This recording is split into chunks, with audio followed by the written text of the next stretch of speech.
Every single book in the world must have an author. The Noble Qur'an is, therefore, no exception. It is a book, so it must have an author. All Muslims believe that Allah is the one who revealed the Qur'an to Prophet Muhammad, peace and blessings be upon him. But those who do not believe so, they think otherwise. But who do they think wrote the Qur'an then? I mean, if they don't believe that the Qur'an is from Allah, then who is it from then?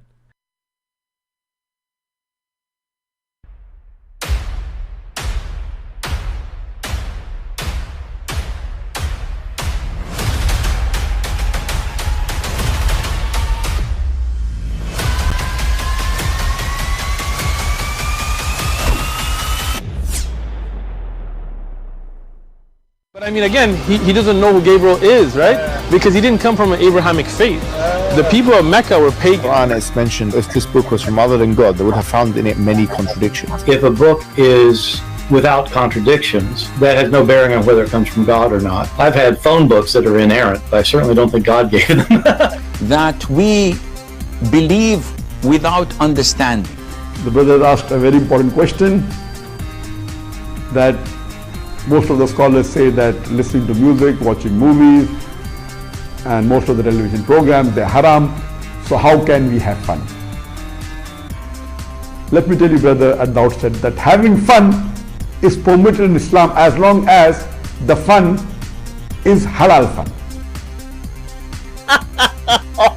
That the standard narrative has holes in it. The Prophet tells us because Satan or the devil sleeps over our nostrils. Those who oversleep and not pray Fajr on time, Satan urinates in their ears. I really do think Jesus was crucified and that he really was dead and buried. He thought that he was a son of God in the sense that he was specially chosen by God. I think Jesus really did think he was going to be the Messiah, the future king of Israel. I mean, that is, after all, why they crucified him.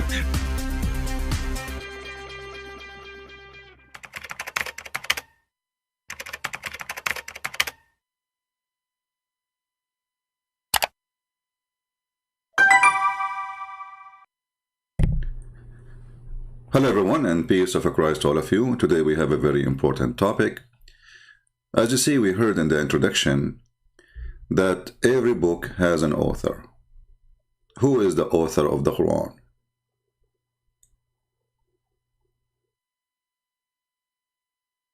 If we go back to the Muslims Abdul video, when he said, well, the Quran, according to Muslims, the author is Allah. The Quran, according to non-believers, is who? And then he continues saying something really important. Because there aren't really many options, since Prophet Muhammad was the one who dictated the words to his companions, the writers of Wahy, to write it down. So, if they don't think it's from Allah, then it should be one of these four options, simply because there isn't any other possibility. So it should either be that Prophet Muhammad, peace be upon him, authored the Quran himself. The second possibility would be that he used the previous books like the Bible or the Torah to write the Quran. Third, a Christian or a Jewish person had helped Prophet Muhammad, peace be upon him, to write the Quran. Or fourth, it was Satan who had helped the Prophet to write the Quran and tell him about the news of former nations that he... Alright. Here actually the Muslim, they gave the answer for all the questions. He just gave us the four.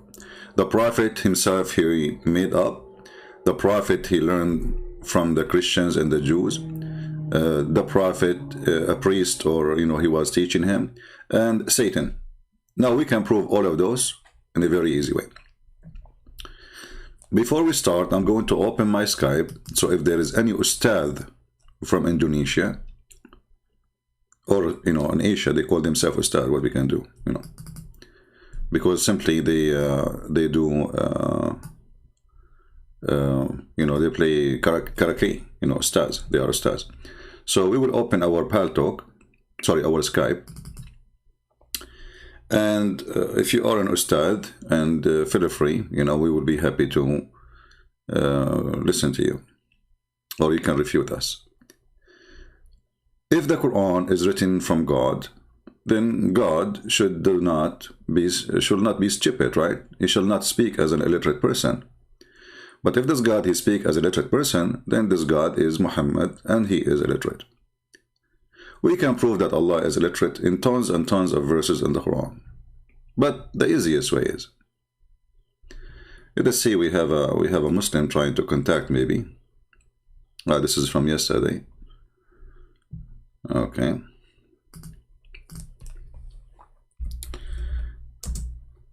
Let us give him a text so he can call now if you wish.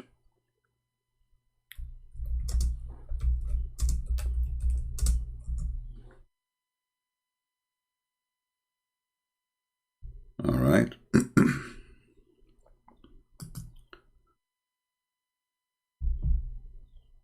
I'm a Muslim. Okay.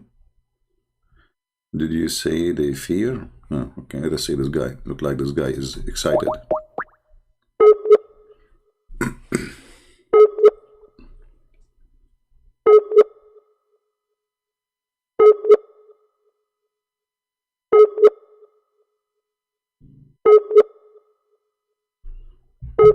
Okay, look like this Abdul, his Allah is not functioning.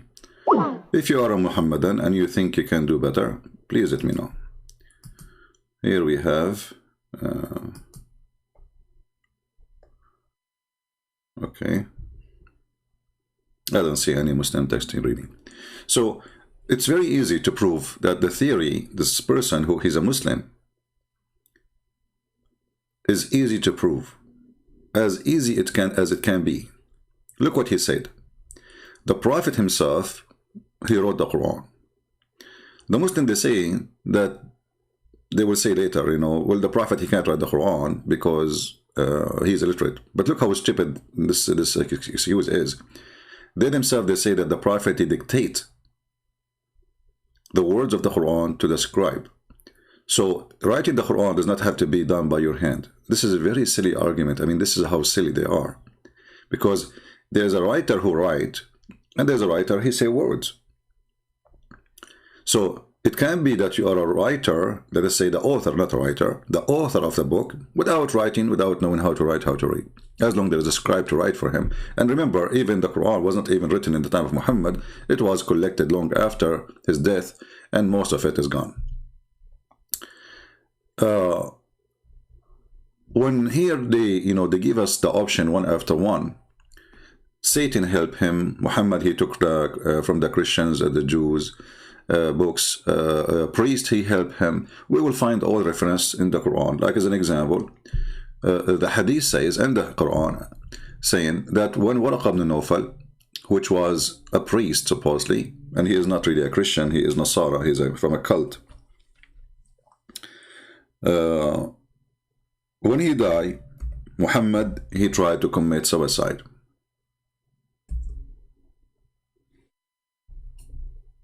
He tried to commit suicide many times. Let us find the hadith.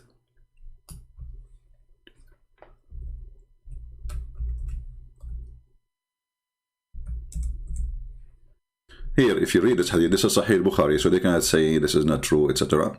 You will see here it says that Waraq ibn Nawfal is the first one, actually. He even told Muhammad that you become a prophet, which means Muhammad, he did not even know. Isn't it weird, isn't it strange that the one who told Muhammad that you are a prophet is a priest? Not even the angel who supposedly came to him. I mean, can't the angel tell him, I am an angel? Can't he tell him, today you became a prophet? No. His wife, she took him as if he's a kid, as you see here. Khadija, she accompanied him, and here you can see he is facing a lot of suffering. His neck muscles are shrinking in pain, and Muhammad, even he said to Khadija, what's wrong with me? And this is a clear sign of epilepsy. This man is mentally ill. Then he told her everything had happened to him. But before that, you will see here, and his neck muscles twitching with terror till he entered upon Khadija. He said, cover me, cover me. So he have a fever and cold. And they covered him till the fear. You see the word fear? Why Muhammad is living in fear when he saw and he heard an angel bringing him the word of God. Isn't it the Muslim they say the Quran bring peace to our heart? Isn't this what they say to us? Since when? If your prophet himself did not receive the peace when he heard the Quran, he just heard the Quran and he went not. So, if you know, the Muslim even they say that the one who get crazy from hearing the Quran is satanic. Satan himself, he fart. Muhammad, he did more than farting now. So how he's a prophet of God and he just heard the Quran and he is out of control? Fear, his neck is in pain, his muscles is twitching with terror till he entered upon Khadija, and Khadija, she covered him. And then actually a different story says that he was making sound like a camel. So he makes sound from his throat like a sound, like a voice of a camel. So what happened to this prophet? Is he possessed by the devil? Is that because he's mentally ill? Choose one. And then later we will find that Muhammad, when she took him to Waraqa ibn Nawfal, and it says here clearly that this Waraqa, he is a person who was writing a gospel in Arabic, that is the Quran.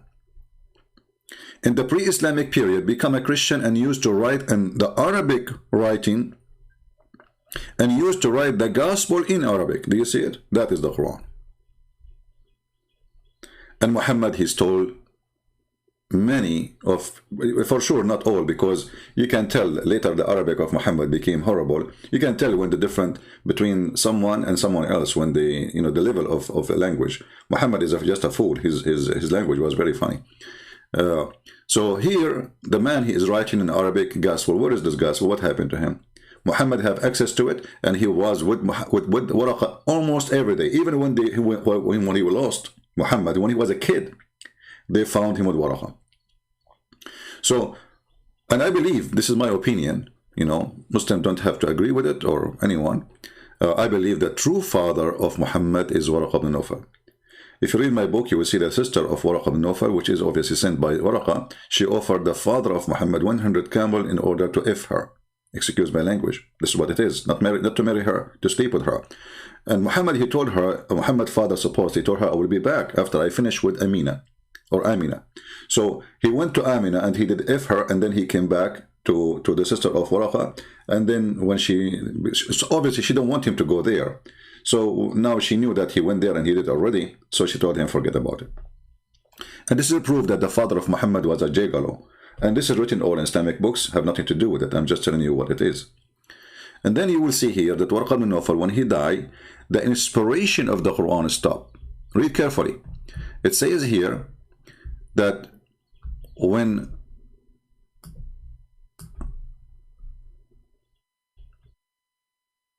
here it says, but if after a few days Waraqa died and the divine inspiration was also paused.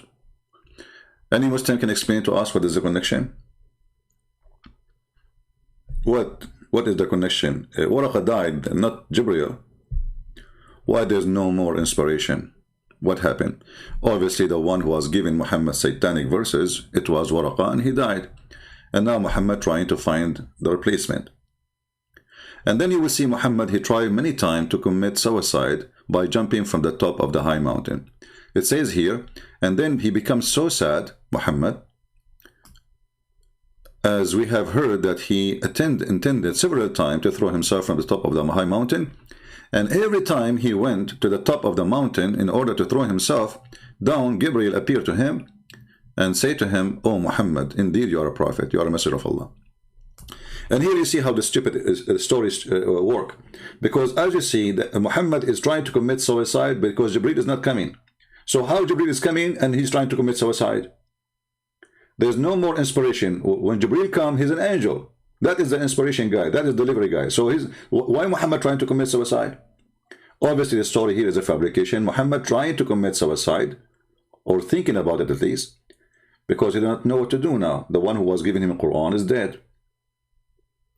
So when the Muslim, they say, maybe a priest help him? Yes. When a Muslim, they say, maybe Satan help him? We say yes. Muhammad, he confirmed that he used to receive command from the devil. Read it. This is not our words, not our translation. This is not our hadith. This is not our book. So they can say whatever they want. They can say he's lying. I'm showing you on the screen. I mean, all the Muslims, they say the same thing. He's lying, he's lying, he's lying. It's okay, you can say that. It's in front of you. It says here that Muhammad, he says, everyone have a devil. And if you might argue saying he is saying a genie. Read carefully. The mischief of shaitan. What is the name of the title? The mischief of shaitan. And how he sent his troops to tempt people. So Muhammad saying that every one of you, he have a companion, he is a shaitan. They said to him, would you too, Prophet? He said, yes. But Allah helped me against him from his hand, and he does not command me but for good. So what this story here confirming that Muhammad, acknowledged that he received good command from the devil. Have you ever heard of a shaitan giving good command? He gave a good command. This is the good shaitan.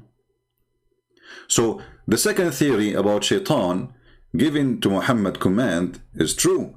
And we know, all of us, about the satanic verses, right? It's not a joke. You can go and read it. And this is why, Yasser Qadi, Muslim, they spit at him many times, because sometimes he say things he should not say, exposing the stupid Muhammad. So satanic verses is very well known. But let us see one more hadith.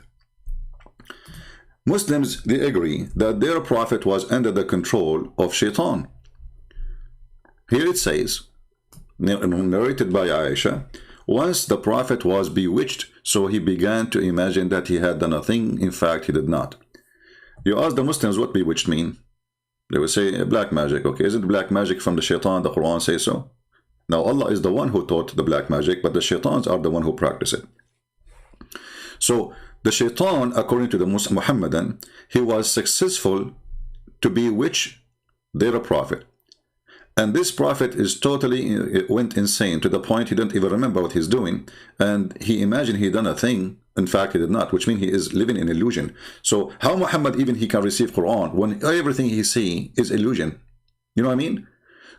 How many Quran Muhammad received in this stage? According to Muslims, some they say 6 months, some they say 1 year.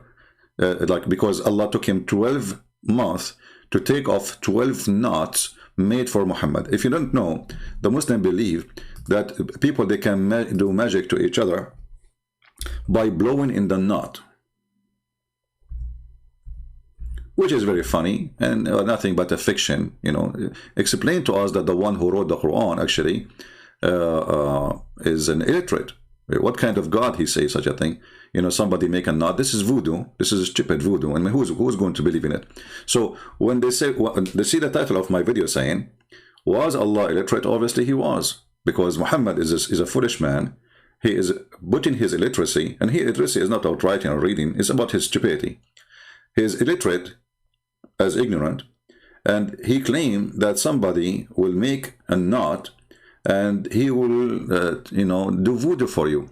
If you read actually the translation here, it says, the mischievement of those who practice secret art. You see, for you who don't know Arabic, you might accept this, but for me, this is a joke. Nowhere it says that. It says those who blow on the knot. Change the translator from Yusuf Ali to other donkey. You will find the whole thing change. Here we go. Why they are saying they practice secret art when it says the one who blow in the knot? There's a huge difference. I mean, why you decide to hide the word knot and the word blow in the knot? And why you take it off? Because it's stupid and we have to hide it. Who in the world want to believe that somebody can make a knot for somebody and he can control him?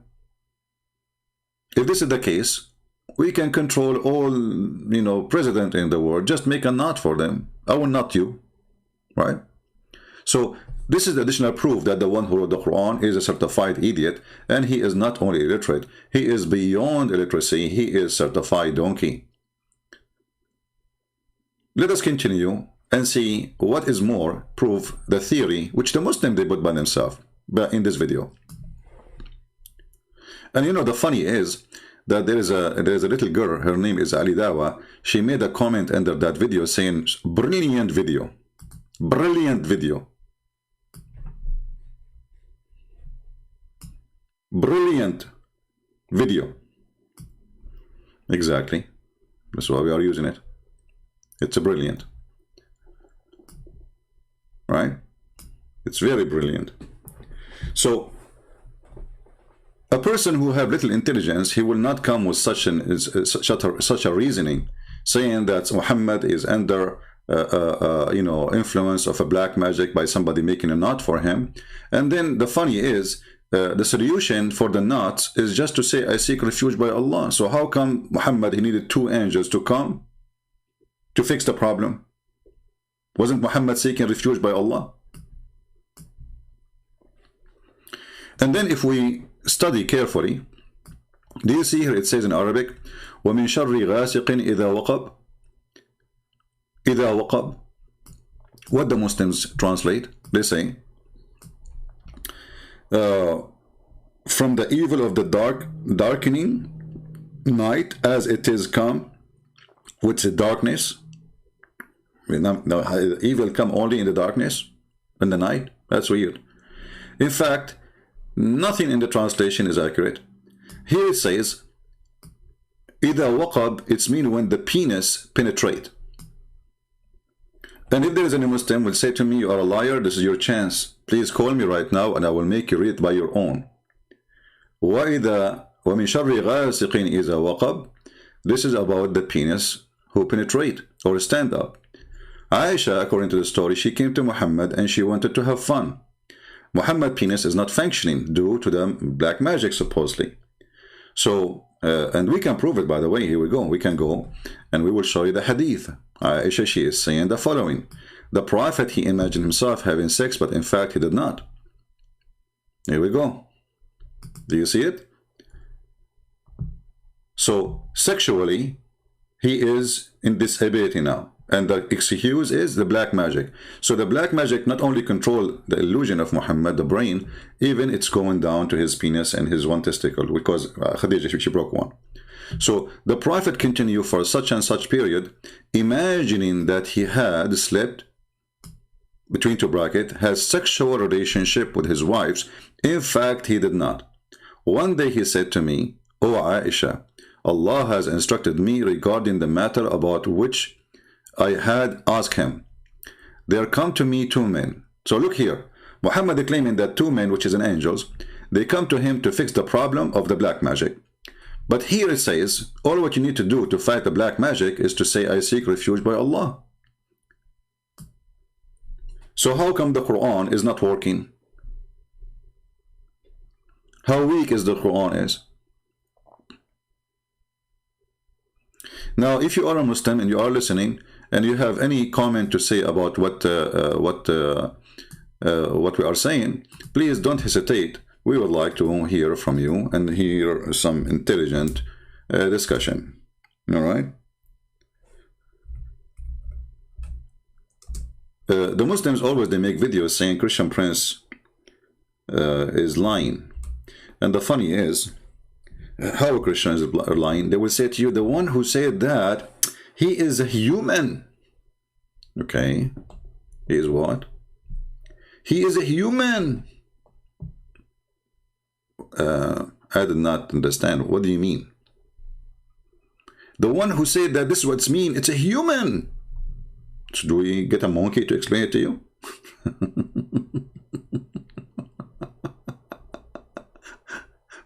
So this is how I lie. I read in your book. I'm reading books written by Muslims, and those books are published for hundreds and hundreds of years. And nobody opposed them. The second we mention to them what is in their books, they go not. The one who explained this verse is the one which Muhammad himself, he prayed that he will explain the Quran. Muhammad, he said to Allah, may Allah make you, Ibn Abbas, Hibrul Ummah, which means you are the scholar of all the nation. Was Allah wrong when he asked for such a request? Did Allah grant Muhammad or not? The Muslims, they say Allah will grant Muhammad anything. So Ibn Abbas says, إذا وقب قيام الذكر. قيام الذكر, when the penises stand up and get harder. Excuse my language again. As you know, here we are just educating. We are not trying to speak dirty, but this is what it is. And if there is any Muslim who will say this is not true, please challenge me. My Skype is open, and I want to make you read it right now, right here. And here you ask yourself, why in the world, in the translation, none of them he said something about the penis standing up? Why in the interpretation it says that, but in the translation it doesn't say so?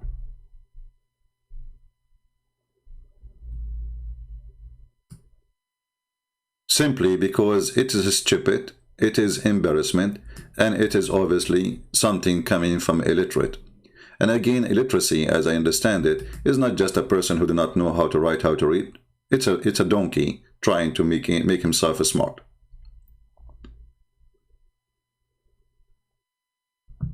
It is a certified idiot. And yet he claimed that this is a word from God. A word of God is speaking about somebody making a knot controlling your penis.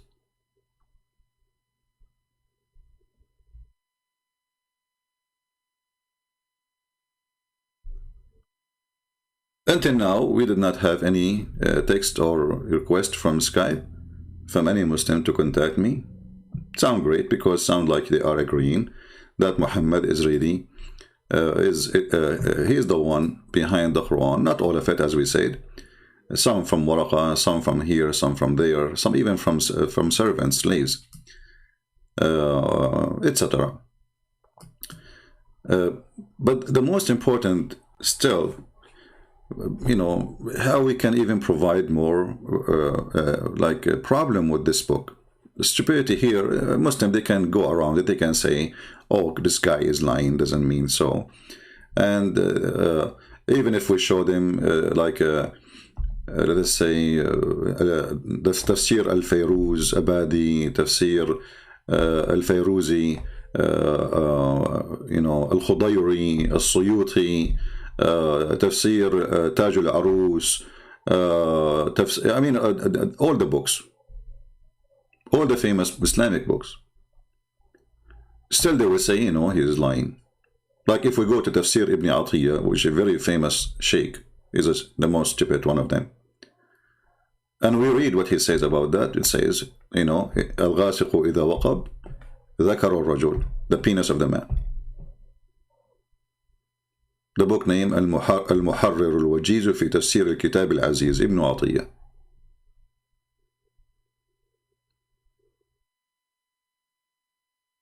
Or what about al-Ghazali al-Tusi al-Shafi'i? Or what about al-Itqan fi ulum al-Quran? So we can give them endless reference. Still they will say to you, you're lying. Now I want to show you that this book cannot be from God, because God should not say things twice wrongly. I'm not going to show you contradictions which we showed before. If you remember, we showed you before how the Quran in one place says like the mountains created, you know, in a certain order, and then the last one it was the sun. In the other chapter, the opposite. There's no way God would do such a thing. And actually the Quran itself says, if this is a book made by other than Allah, which supposedly means God, you will find in it a lot of contradiction. And actually this is what Mimi Hijab he used when he was speaking to Borat. If you remember here, and then Borat, he made fun of him because he is being stupid.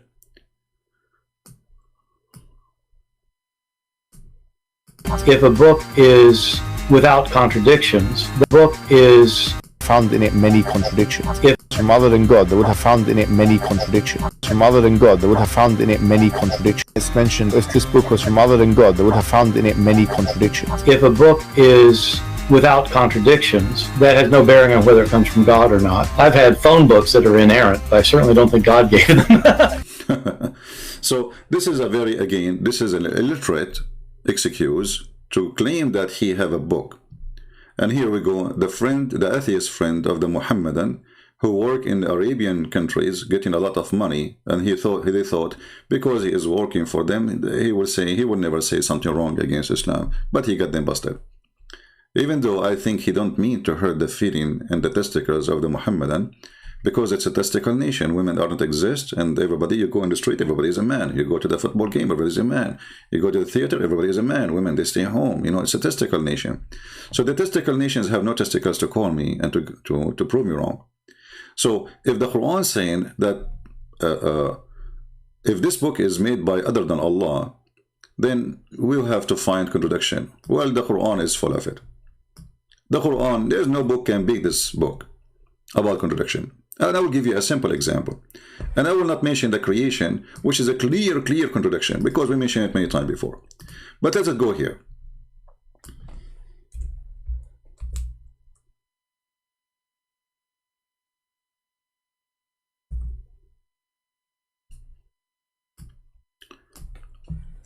Look at this. Chapter 15, verse number 28, chapter 38, verse number 71. We will not read only one verse. We will read the two chapters about the creation of Adam. See, if God he said something, right? I mean, whatever he said, it's going to be the same, whatever you go to story. It is not right that the same story, and remember, the Quran is made only by Allah. You know, we can be 4 people, or 5 people, or 10 people, listening to, let us say, a teacher, or even a prophet.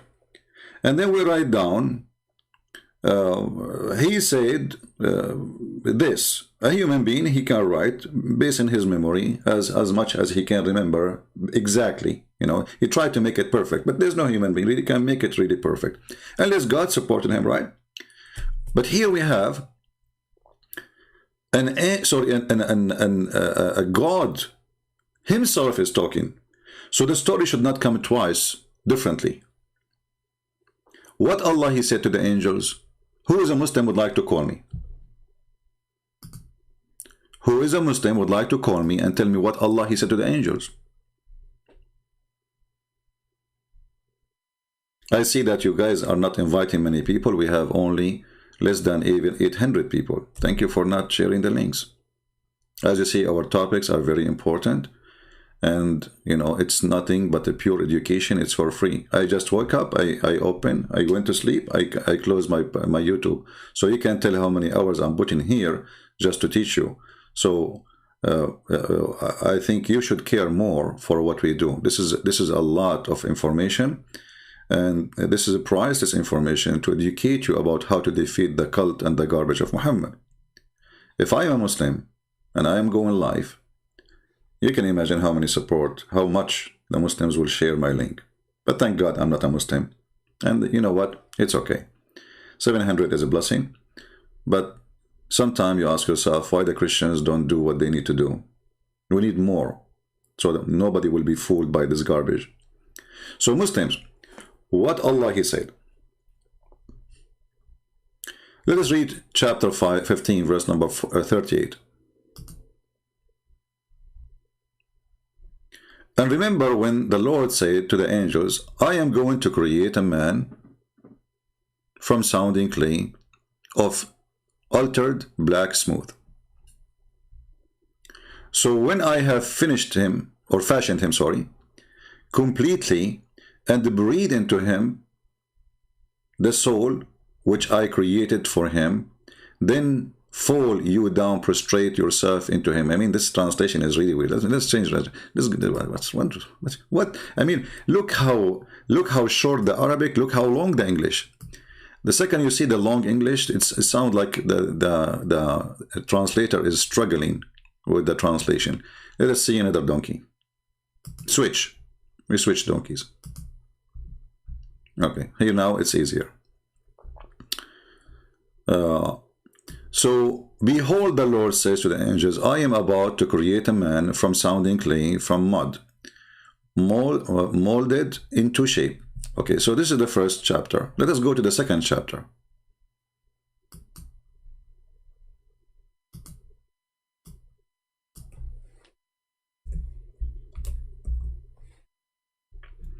Chapter 38, verse number 70. Behold, the Lord, he says, I am about to create a man from clay.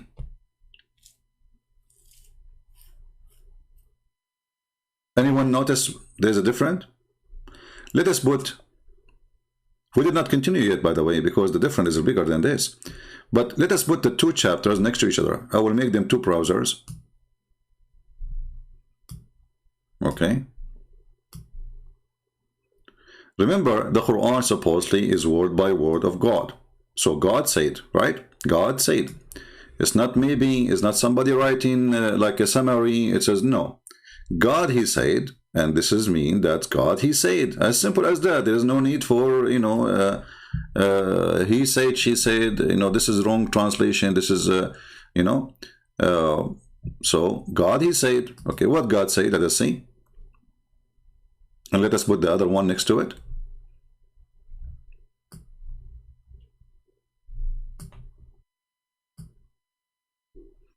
We are trying to make it fit, you know.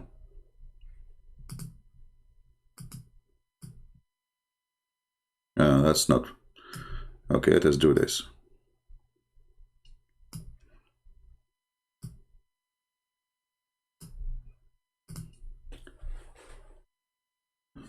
Behold, and remember we are using the same translator, I guess, right? Both are Yusuf Ali. Behold, the Lord said to the angels, I am about to create man from clay.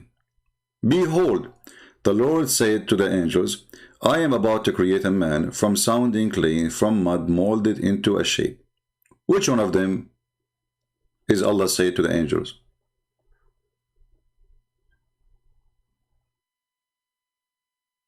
Because it cannot be both. Did Allah say this word by word? Or this is fictions, somebody making up, telling us about a story? Because it cannot be the two things in the same time. How many times Allah repeat the story to the angels? How many times Allah, he came to the angels, says, hey angels, I'm going to create somebody. Twice, try, 3 times, 5 times. This story is all over the Quran.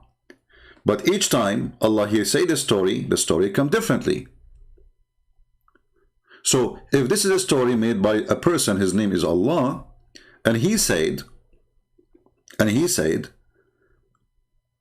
a sentence, well, it should appear exactly the same in the other place in the Quran.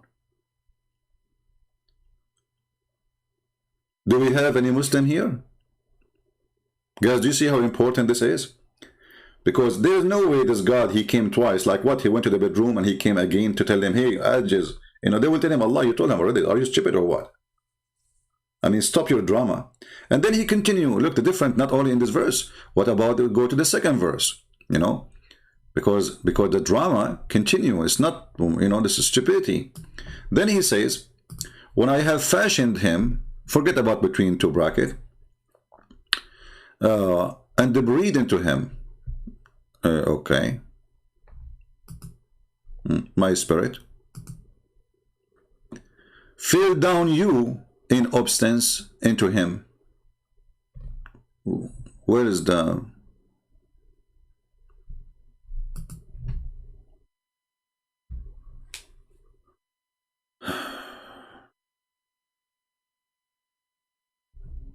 Let us put the Arabic. فإذا سويته ونفخت فيه من روحي فقعوا له ساجدين. فإذا سويته ونفخت فيه من روحي فقعوا له ساجدين. So both are the same. So how come the start changed? Do you see? So this is the same event, because this is now is connected to a physical bowing down. Do you understand, people, what I'm saying? The Muslim, they can't say, oh, Allah, he told them the story in different place, and it was different, you know. This is the same angels. He made them all bow down. So the first sentence is different from the second sentence, but the second action, all of them, they, after he put his spirit and, you know, all of them, they bow down.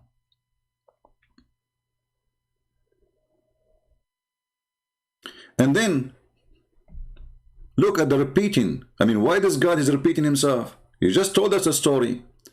And when I fashioned him, etc. And then he saw, so the angels prostrate themselves. Here, so the angels prostrate themselves.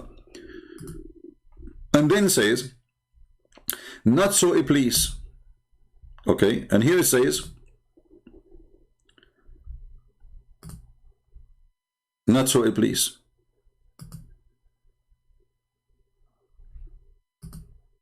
But if you read in English, it looked the same. If you read in Arabic, it's not. Read carefully. إِلَّا إِبْلِيسَ أَبَى أَنْ يَكُونَ مِنَ السَّاجِدِينَ. So what the last word here? He refused to be from one of those who bow down. Let us go to the other verse here. It says, except Iblis, doesn't say what he did. You know, he was so proud, and he was from the kuffar. So they changed the translation. Read carefully. Not so Iblis, he was haughty and become one of those who reject faith. But here, it's not the same. We can let it go. Now let us go with what Iblis he said. Iblis, which means Shaitan, the big Shaitan, the father of Shaitan, who later Allah created for him a penis in the right thigh and the vagina in the left thigh. Allah said, "O Iblis, what is your reason not to be among those who prostrate themselves?" Okay, so Allah talking to Iblis. Why? قال يا إبليس ما لك ألا تكون مع الساجدين. Let us go to the other verse and laugh. Here the story is different words. Look. قال يا إبليس ما منعك أن تسجد لما خلقت بيدي استكبرت أم أن كنت من العالين. Sorry. I made the text for me so small. Maybe for you see it, you know, but for me it's so small to read. So in kunta min al-alin. So the last one is saying different. Here he says, Allah, he says, "Oh Iblis, what prevent you from prostrate?" This is the same in the other one. What is the reason to prostrate? No problem. But the other one saying differently. يا إبليس ما منعك أن تسجد لما خلقت بيدي استكبرت أم كنت من العالين. Are you from the high? Are you proud? But this is not what he said to him in the other story. Even in English, it's not the same. Read carefully.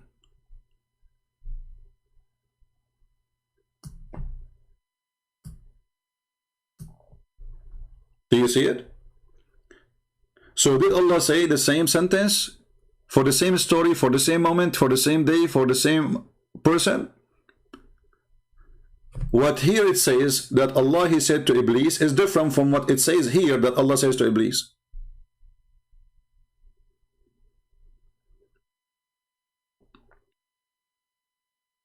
Ali Muhammadan? So the question is, did Allah say this sentence? Because if Allah, he said this sentence, they are not the same. One is saying, why you are refusing to prostrate to what I created by my hands. The other one doesn't say anything about my created by my hands.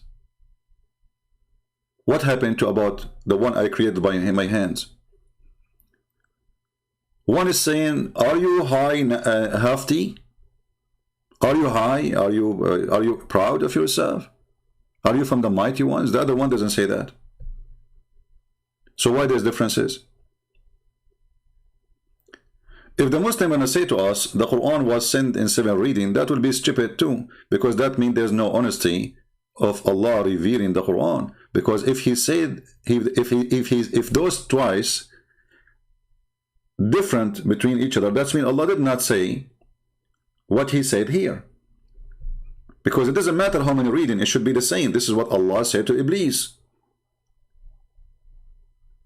Same time, remember, this is the same Quran. So this is not different reading. And this is the Quran according to Hafs.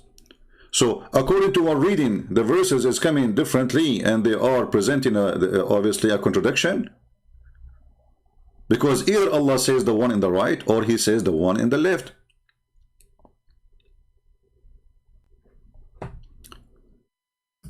If you go here, verse number 33.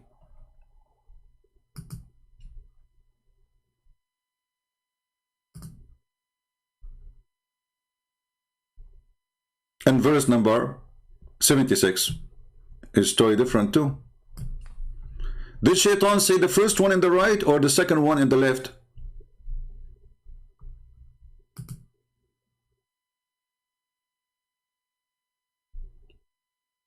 Any Muhammadan? Which one the Shaitan he said to Allah? Remember, this conversation did not happen twice, because Allah then he cursed Shaitan and he punished him. So which one Shaitan he said? Any Muslim can help us? So do you see how easy? And then we can continue reading the whole story, and you will see that they don't match.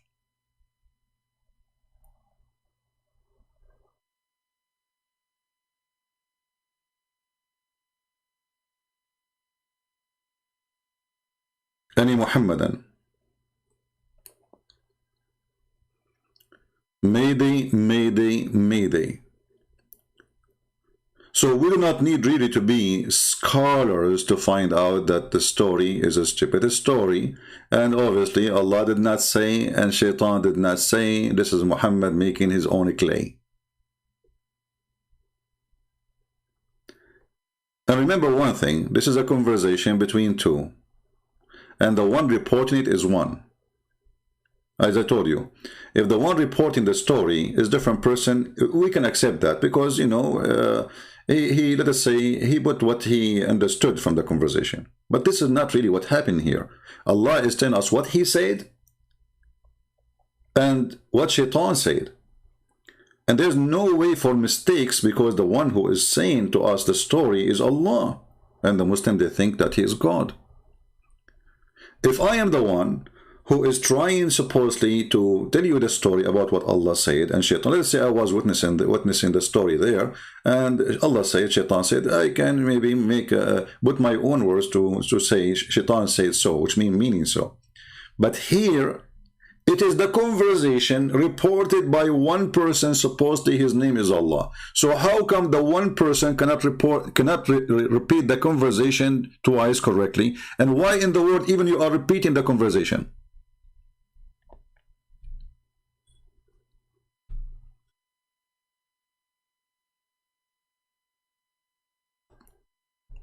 And Abdul, and as you see, don't tell me now you are lying. It's in front of your eyes. It's in the front of your eyes.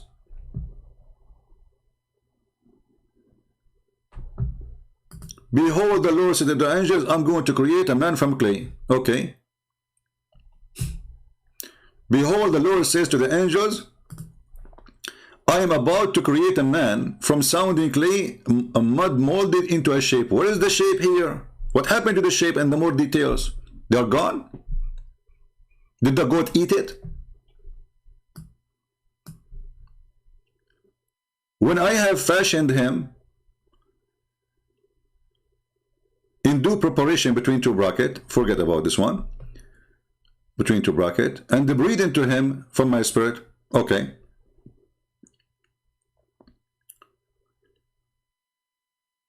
They fell down in obedience to to him. Okay, so this is one, it sounds like the same, but in fact in Arabic it's not.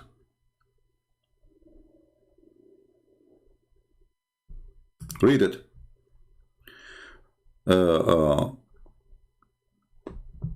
When I fashioned him, actually those two here, 29 and 72, they are perfectly matched. The translation is not right, but the Arabic is perfectly matched. All right. But look what happened.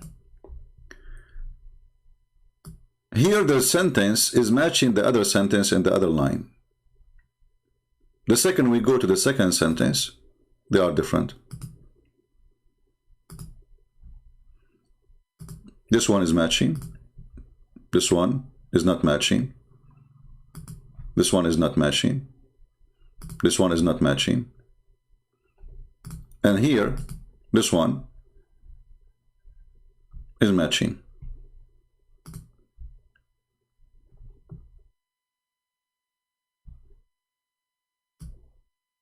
So did really this conversation happen? It was a fiction story written by somebody?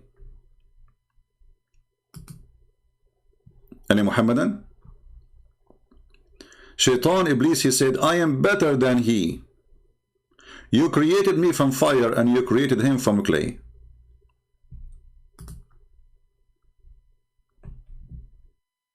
Here, the answer is different. Which one, Shaitan, he said? Muslims, which one, Shaitan, he said? The 133 or 76? Who is the one who added the word shape?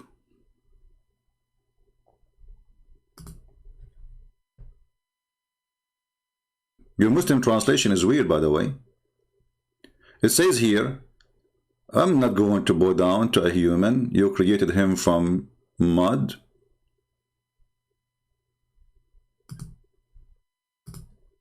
Min hama'in masnoon. Where is the hama'in masnoon here? Wait, what? Did Allah drop it?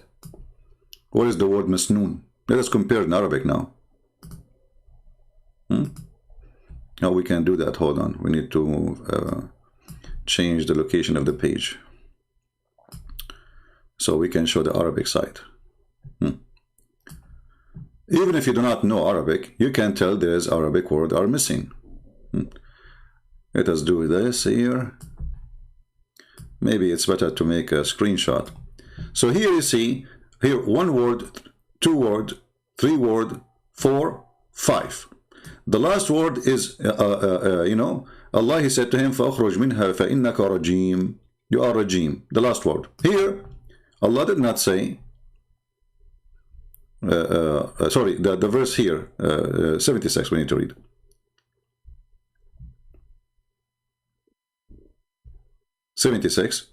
He said, I am better than him. You created me from fire, and he created from teen. Okay, so the last word is, he was created from teen. Did Shaitan use the word teen in the second verse? No. قال لم أكن لأسجد لبشر خلقته من صلصال من حمأ مسنون. Which one he said? Here it says teen, he says salsal. You know, salsal is kind of mud. But you know, like when you make a brick, the red brick, you burn it, you put it in an oven. So this is what he's saying here. So sounding clay, mud molded into a shape. Okay, here there's no such a thing. So did Shaitan say this one, or he said this one?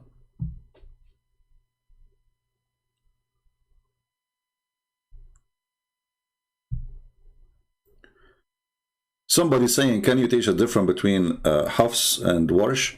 You know, you see, all those Hafs and Warsh, this is a stupid creation of Muhammad. Muhammad, as you see, he cannot repeat the same verse twice. So when the Muslims recite the Quran, they start fighting about, Muhammad did not say that. So like Muhammad, Quran once in front of me, it says something. In front of you, it says something else. So we meet together and we recite the same verses. We find that you are reciting different verses. So we fight over it. So what happened, Muhammad, he decided to come with the excuse saying that Allah, he sent the Quran in different reading. But different reading should not make the story different story.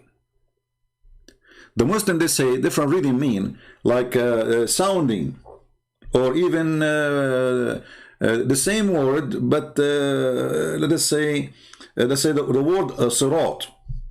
Sirat in Warsh come as dhurat, but dhurat in Arabic mean fart. The Muslim, they say in certain people accent, the word dhurat means surat, which is very funny because dhurat mean farting. So they say there's no big difference, but here we have the whole sentence is different. We have words, they are totally taken away from the conversation. So this is the conversation really happened as it is, or it was a fiction story? Because here we are reporting a conversation, what Shaitan he said, not reading. You know what I mean? If shaitan, he said that, shaitan said that. If Allah changing what shaitan, he said, that means Allah is a liar.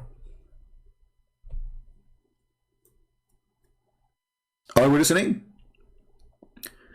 Did shaitan say the sentence or shaitan did not say it? If the shaitan is saying it, then there's no reading should be changed because simply shaitan said so.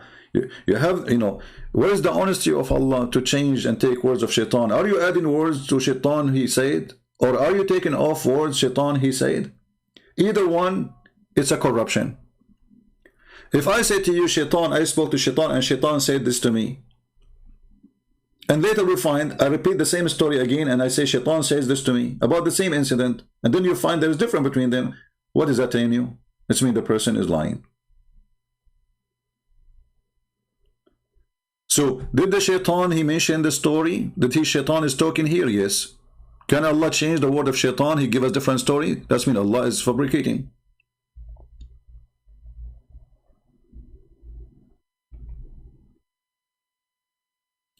If you read this verse here,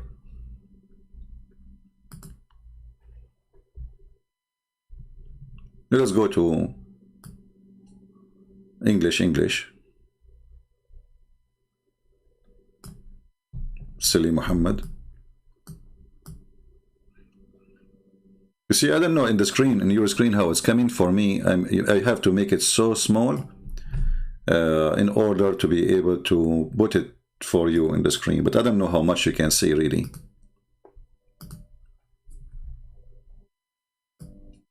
Maybe the one who will do editing later, he can take 2 screenshots and put them next to each other.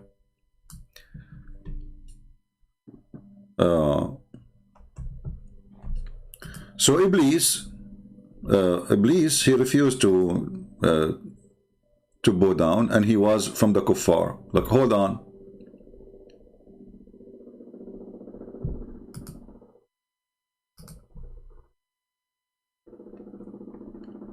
Where is the kuffar here?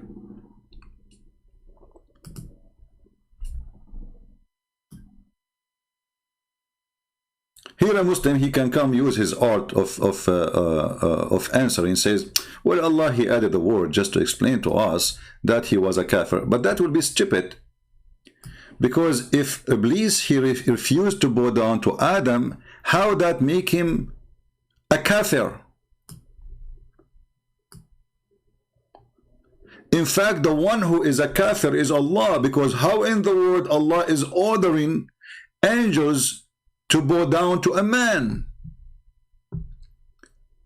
Isn't it bowing down is an act of worship? Isn't it the Muslim, they say we bow down only to Allah? And I saw like a trend of a Saudi prince saying we bow down all to Allah, and Donald Trump.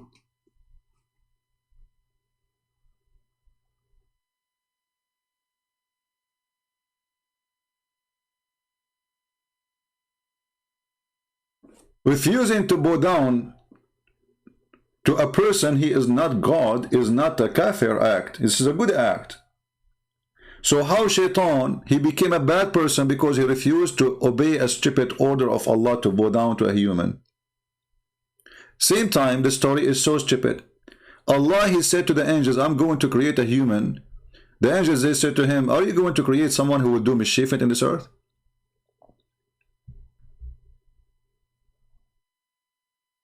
Yet Allah, he forced the angels to bow down to Adam. Isn't it Allah, he did order Adam to get out of the heaven because he was a bad boy? And not only that, if we look at the story, like more study of the story,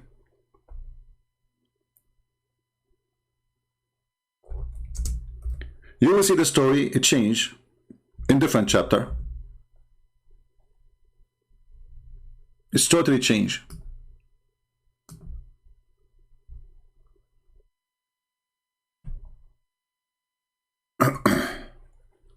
إني جاعل في الأرض خليقة.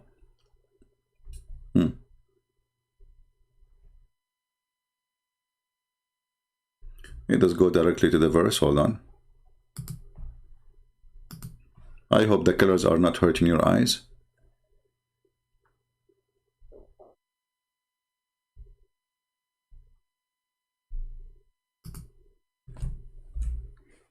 And here an example of Khalifa and Khaliqa. In one reading it says, some Muslims they say it is Khalifa, not Khalifa, and there's a huge difference. Khalifa is someone who will inherit the earth. Khaliqa is a creation. But the meaning is huge in difference. Behold the Lord, he says to the angels, I'm going to create a person who will inherit the earth. They said, will though he place in the earth someone do mischievement? Here the story is different. Do you see? This is chapter 2 verse number 30. The story here is different. They said he will do mischievement, etc., etc. And then Allah he accused them to be a bunch of liars. The translation here is a false translation. It says, tell me those names if you are right. In fact, it says if you are truthful. Change the translator, you will find right away the Quran change. As usual, depend on the donkey who is translating. See? Truthful. So, the story here is different from the other two chapters too. There's no names. There's nobody objecting. There's no, here there is different story. Here, because they accuse Adam of mischievement, Allah, he ordered them to bow down. There, when he fashioned him, right away they bow down. Read carefully. In those verses here, Allah, he just reported to the angels, I'm going to create somebody from clay. Wonderful. Angels said nothing. When I have fashioned him in proportion and breathed into him, they fell down right away to him. But this is not what happened in chapter 2, verse number 31, 32, 33, etc. Here the angels, they have an objection of Adam to be created, for he would do mischievement. Here Allah, he taught Adam, the names of all things, and then he placed those things in the front of the angels to prove to them that they know nothing. He said to them, I know what you know not. And then when he placed those things, he said, tell me the names of those things if you are truthful, which means Allah, he accused the angels to be a bunch of fraud liars. Because he did not say if you know, he says if you are truthful. And if the Muslim, they claim that Allah made a perfect Quran, then the perfect Arabic saying, if you are truthful, and even your translation saying so. If I say to somebody, tell me the names of those things if you are truthful, and then they fail to tell the names, that means the angels are not truthful. What is the story? Is story different from the story from the other chapter? So now we have the story repeated in 3 chapters. Each one of them is totally different. Even he say, she say is different. So how that can be from God? Why does God, he cannot even be honest, decent to tell us what shaitan he said exactly? Do we have any Abdul wanna call us?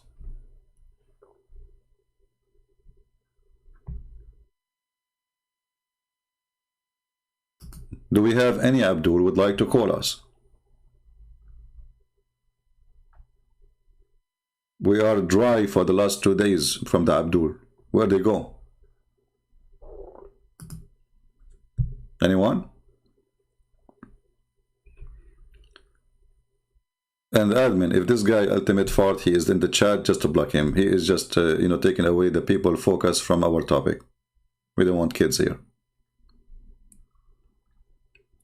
Do we have any Muslim here have a comment? So when your God, he say a story, the story should match. Remember, this is not a book written by authors, like, when we say the Bible according to John. Well, also, obviously, John is writing there, right? It's not a secret. According to Mark, according to Luke. So here, this is the Quran according to Allah. So why the story of Allah does not match with the story of Allah?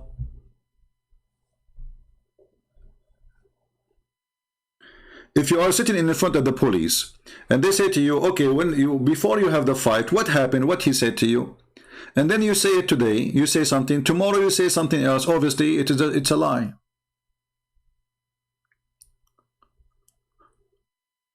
And this is one of many examples of the stupidity of the Quran, because all the stories which Allah he repeats in the Quran is different.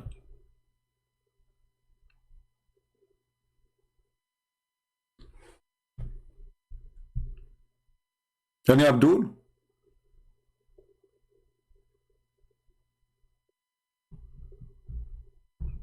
Any Muslim objection?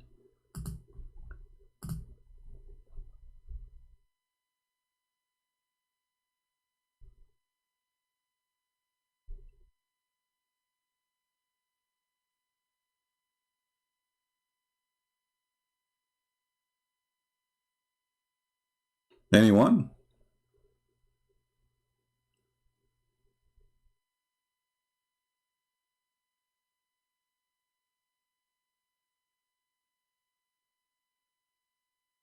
And you know, we can show you endless stupidity in this book.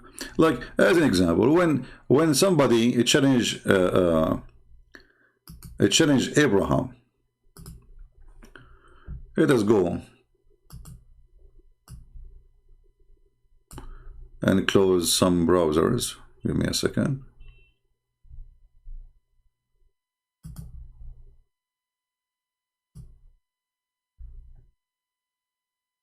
All right.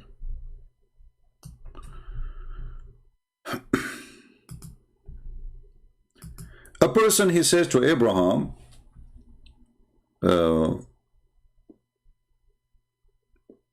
what your God can do.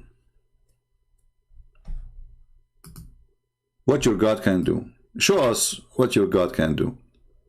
You will see Abraham, he's saying something, I believe it is kind of funny, to prove that Allah is God.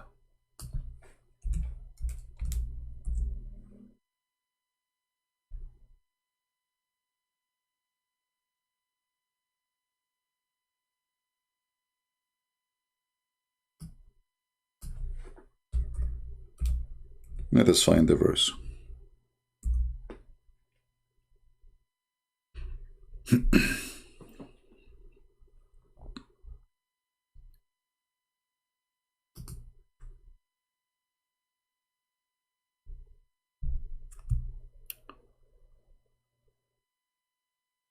The one who debated with Abraham,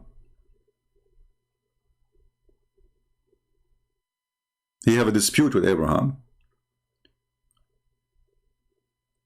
is asking Abraham what your God can do.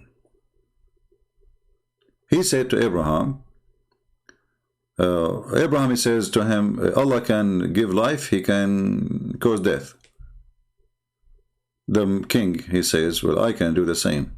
I can forgive you, let you live, and I can order to kill you. Abraham, he says, Allah will bring the sun from the east. Can you bring it from the west?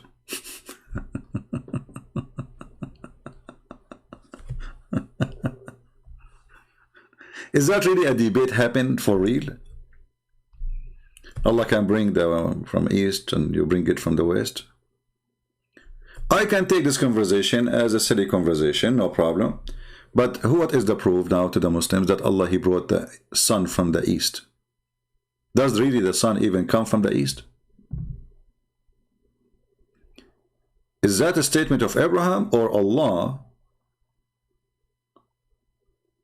Tell us what Abraham says. Did Allah inspire Abraham or Abraham was making his own statement?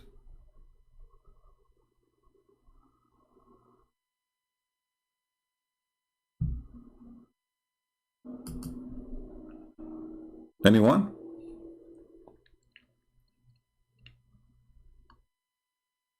Do Allah bring the sun from the east? Muslims?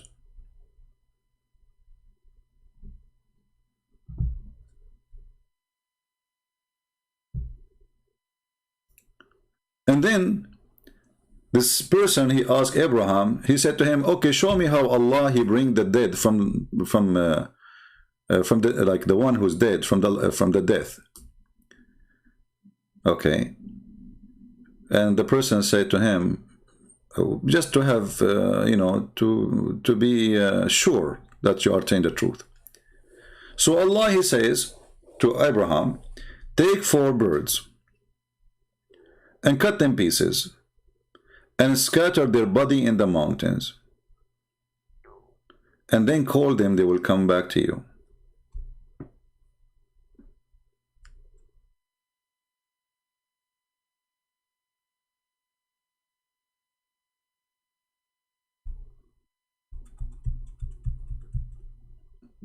Muslims,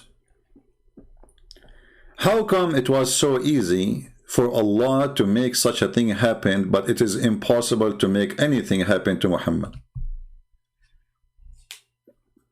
Look how easy it is.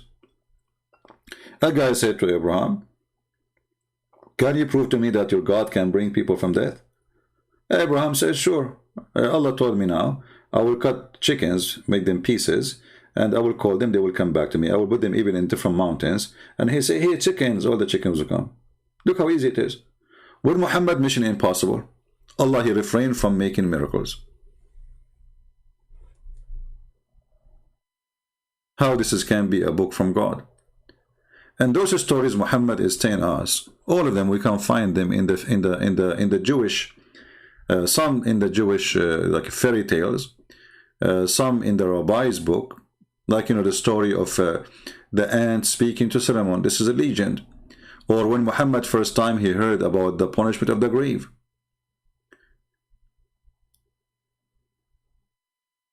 Muhammad, he added to the Quran. First time ever Muhammad he heard of the punishment of the grave, it was from a Jewish woman.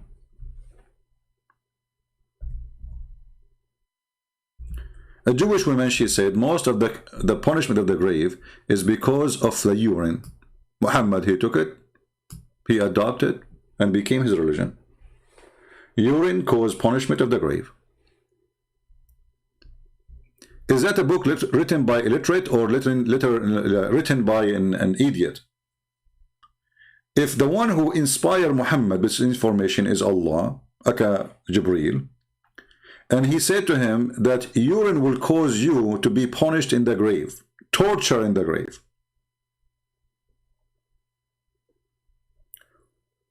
Is that a statement of an idiot or a smart person? And then we search a little bit, we find that Muhammad never heard of this before until a Jewish woman, she said it, and then after that he never stopped saying, I seek refuge from Allah, by Allah from the punishment of the grave.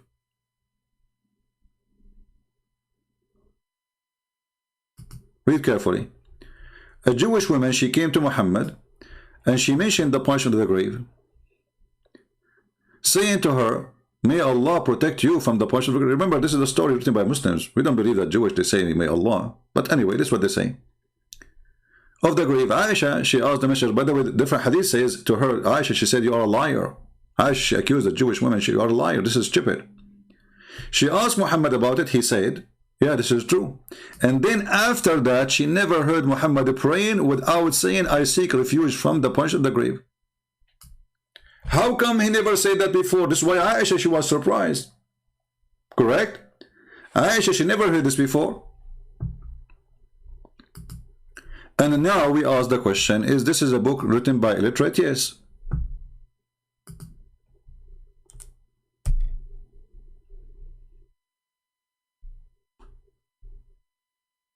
Don't text me to tell me, are you Christian Prince?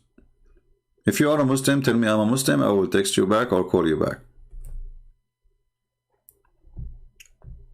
Where is Allah in Islam? Islam, Allah is illiterate. Literally, illiteracy here is not about knowing how to write, how to read. It's about being ignorant, stupid, fiction. Shaitan is deep in your nose. Is that a proof that Allah is not illiterate or Allah is illiterate?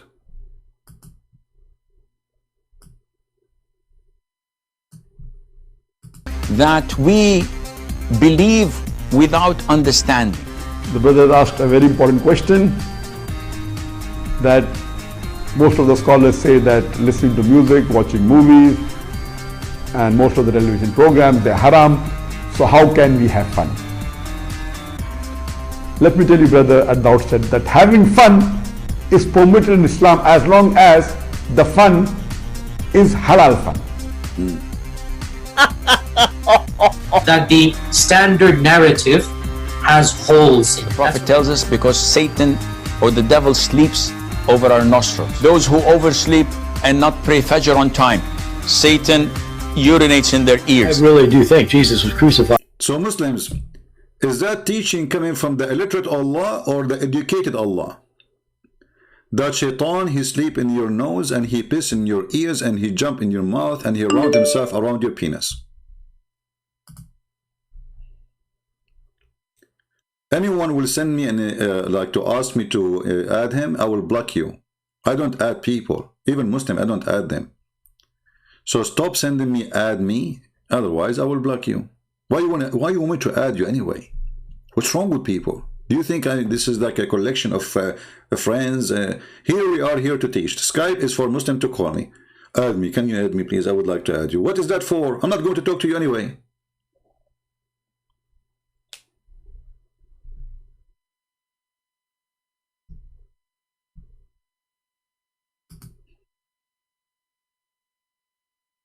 Very weird people. Add me.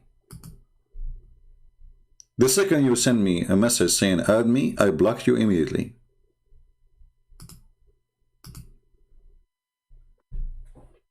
Specifically if you are a female.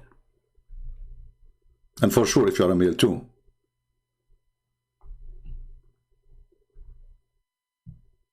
Anything you want to say, you have the chat, you can say it, you can leave a comment later. Skype is only for Muslims to call us. Now, do we have any Muslim would like to call us?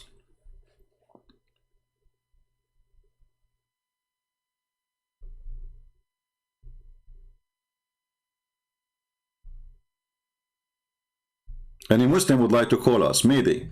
Who is a Muslim and prove to us that the Quran is not written by illiterate God?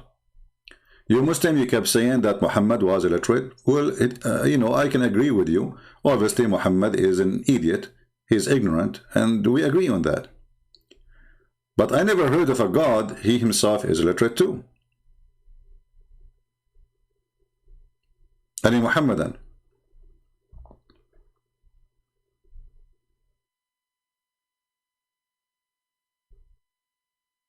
Zero Muhammadan.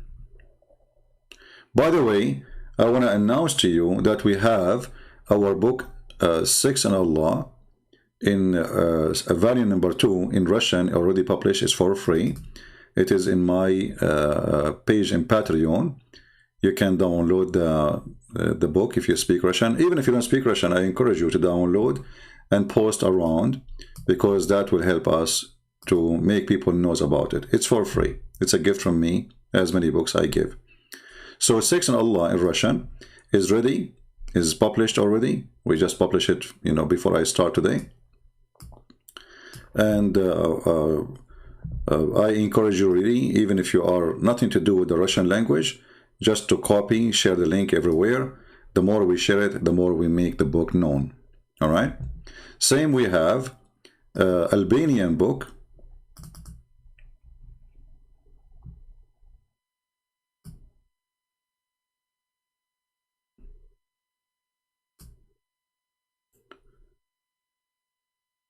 As you see, Qur'an and Science, it's available for free too, and we post the link for you in my Patreon, and actually the admin is posting them.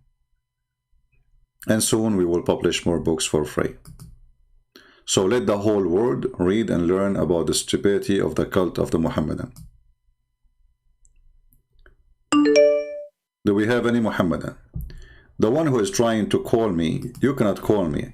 You have to ask first. Are you a Muslim?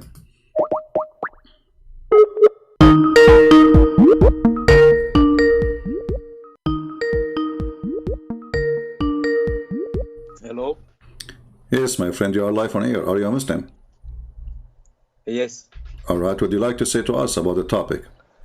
You just said that there are 3 contradictions in the story with Adam.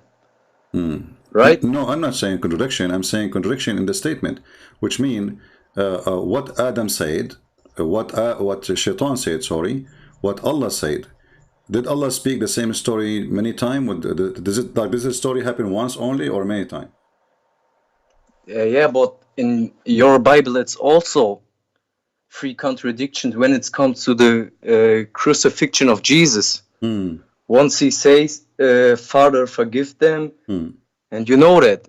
So what's wrong with that? Okay, let me answer you. First of all, we have 4 Bibles, and the reason we have 4 Bibles is because if they repeat exactly word by word, then there's no need to write 4.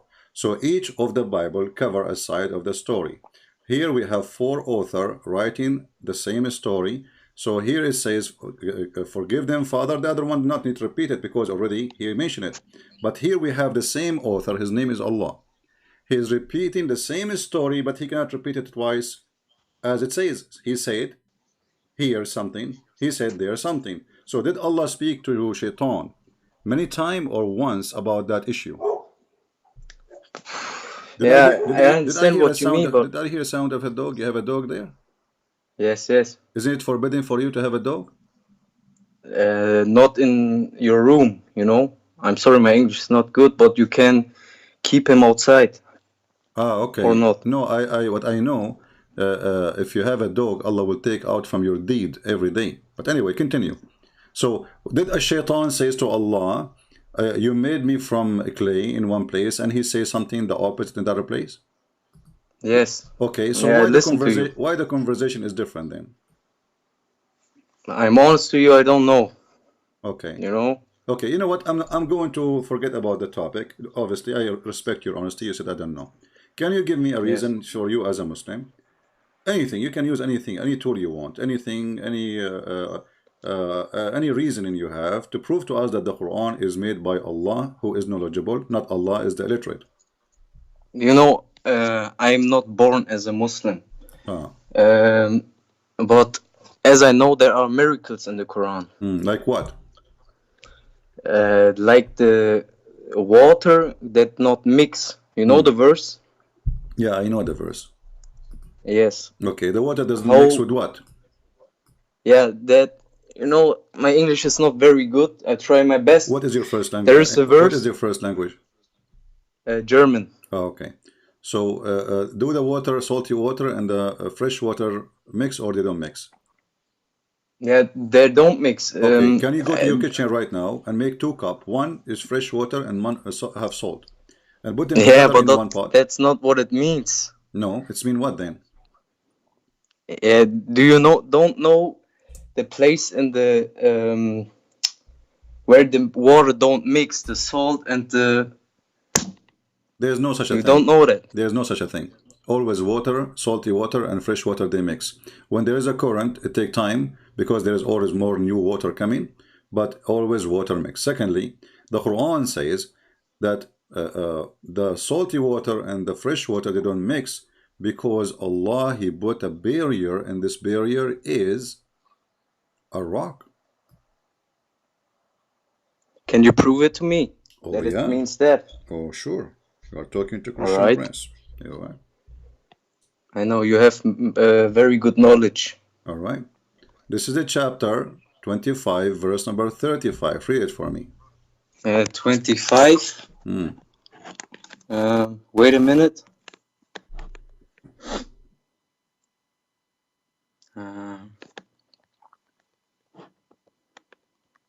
Do you hear me? Yeah. Which verse? Chapter 25, verse number 53. 53.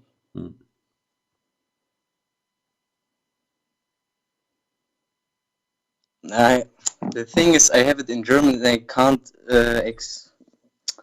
Okay, no problem. Let us go to Ibn Kathir. Let us go to Ibn Kathir. I want you to look with me in the screen. Okay? Look with me in the screen. Okay.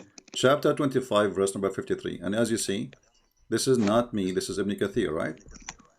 You heard of Ibn Kathir before, right? Okay.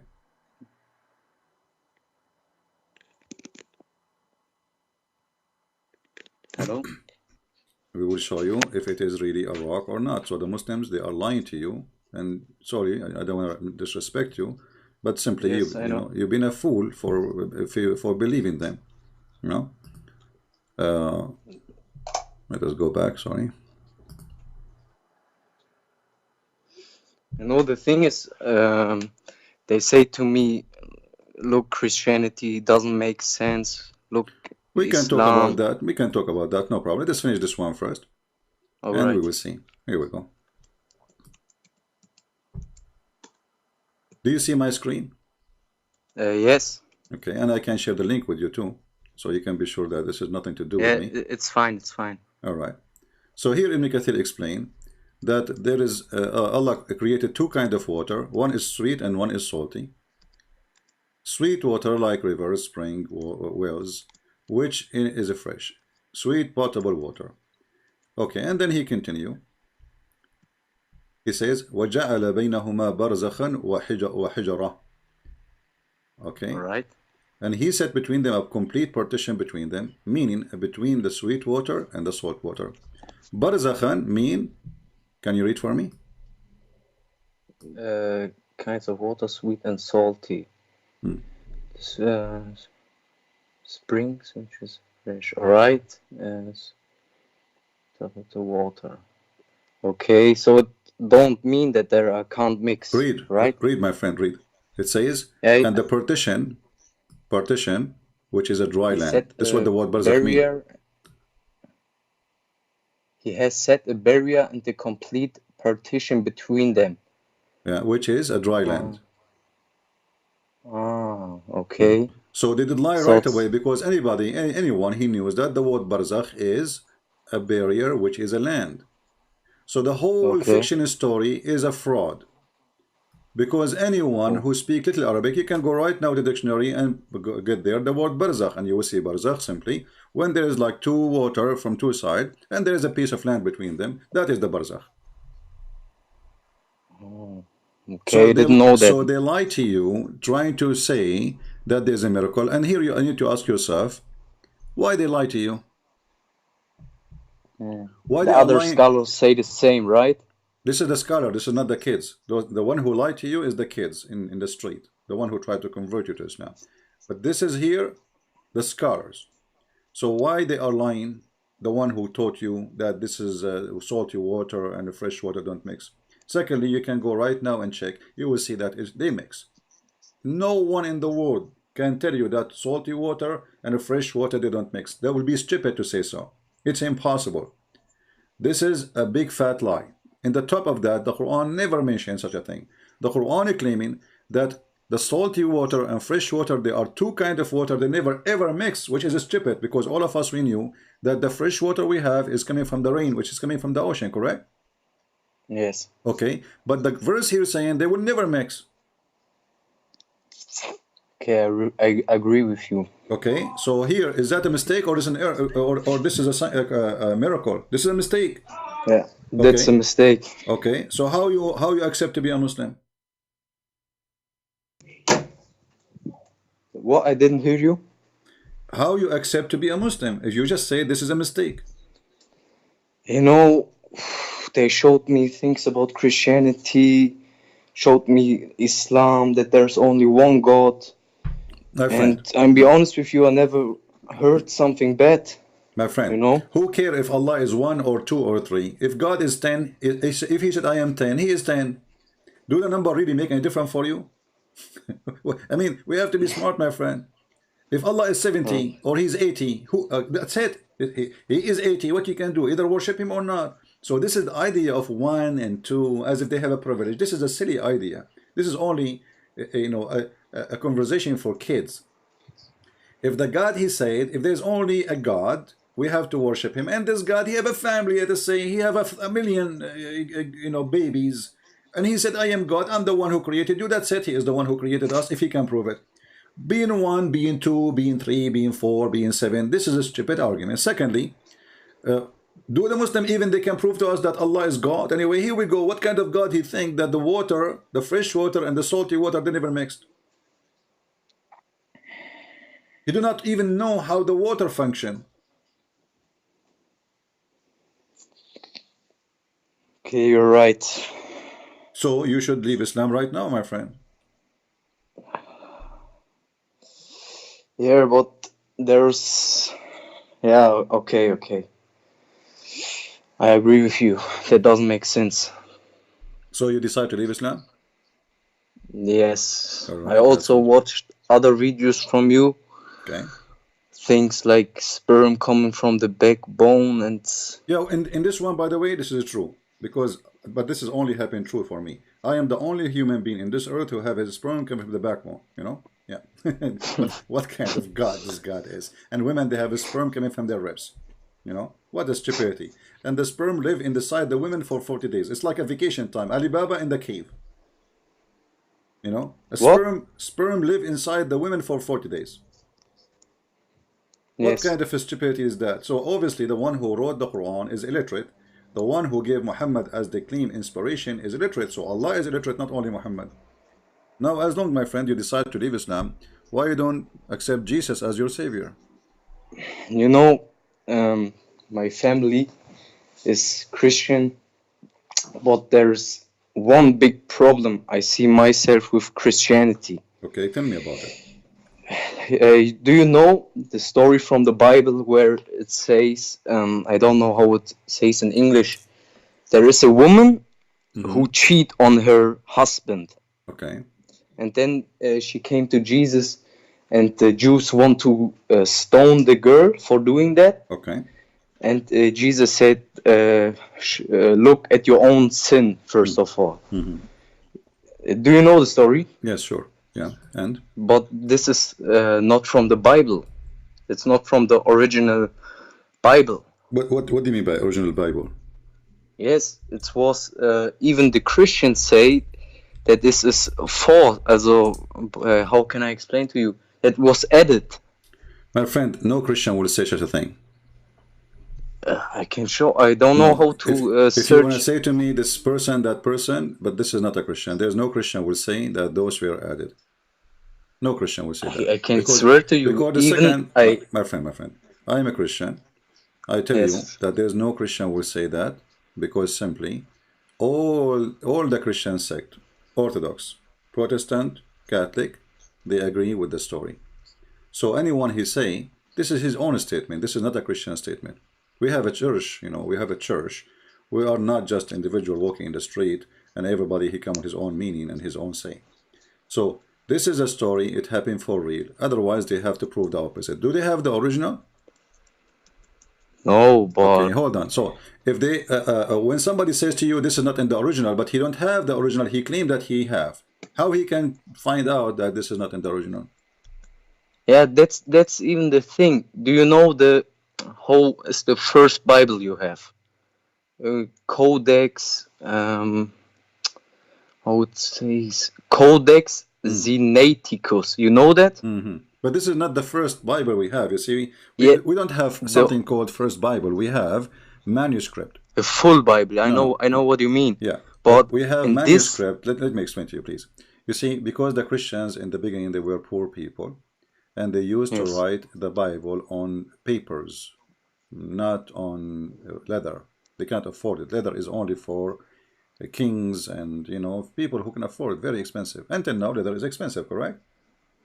So, yes. So they wrote their books in the very cheap, the cheapest material you can imagine, because simply they are poor.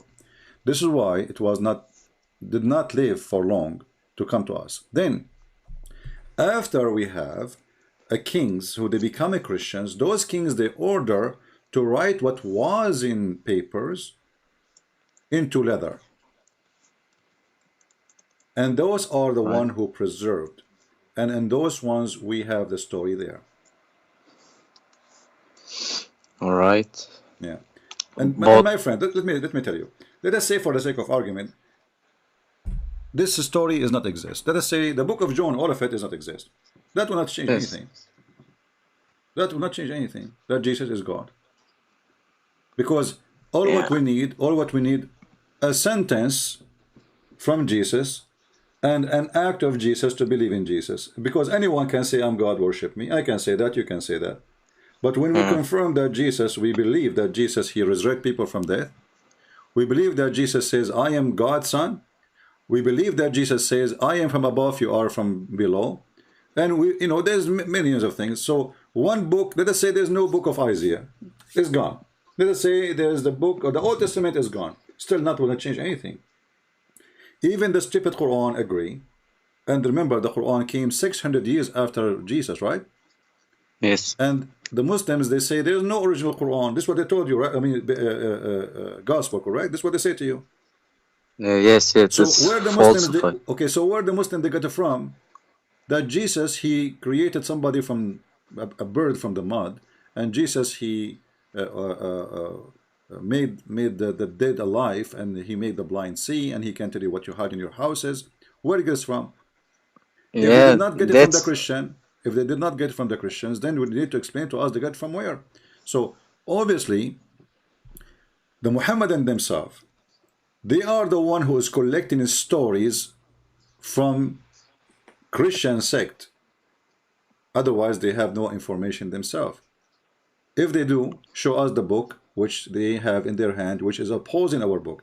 If you go in the Quran, you will see the Quran saying, "Musaddiqan lima ma'ahum." Allah says in the Quran, He agreed with, He confirmed what is with them.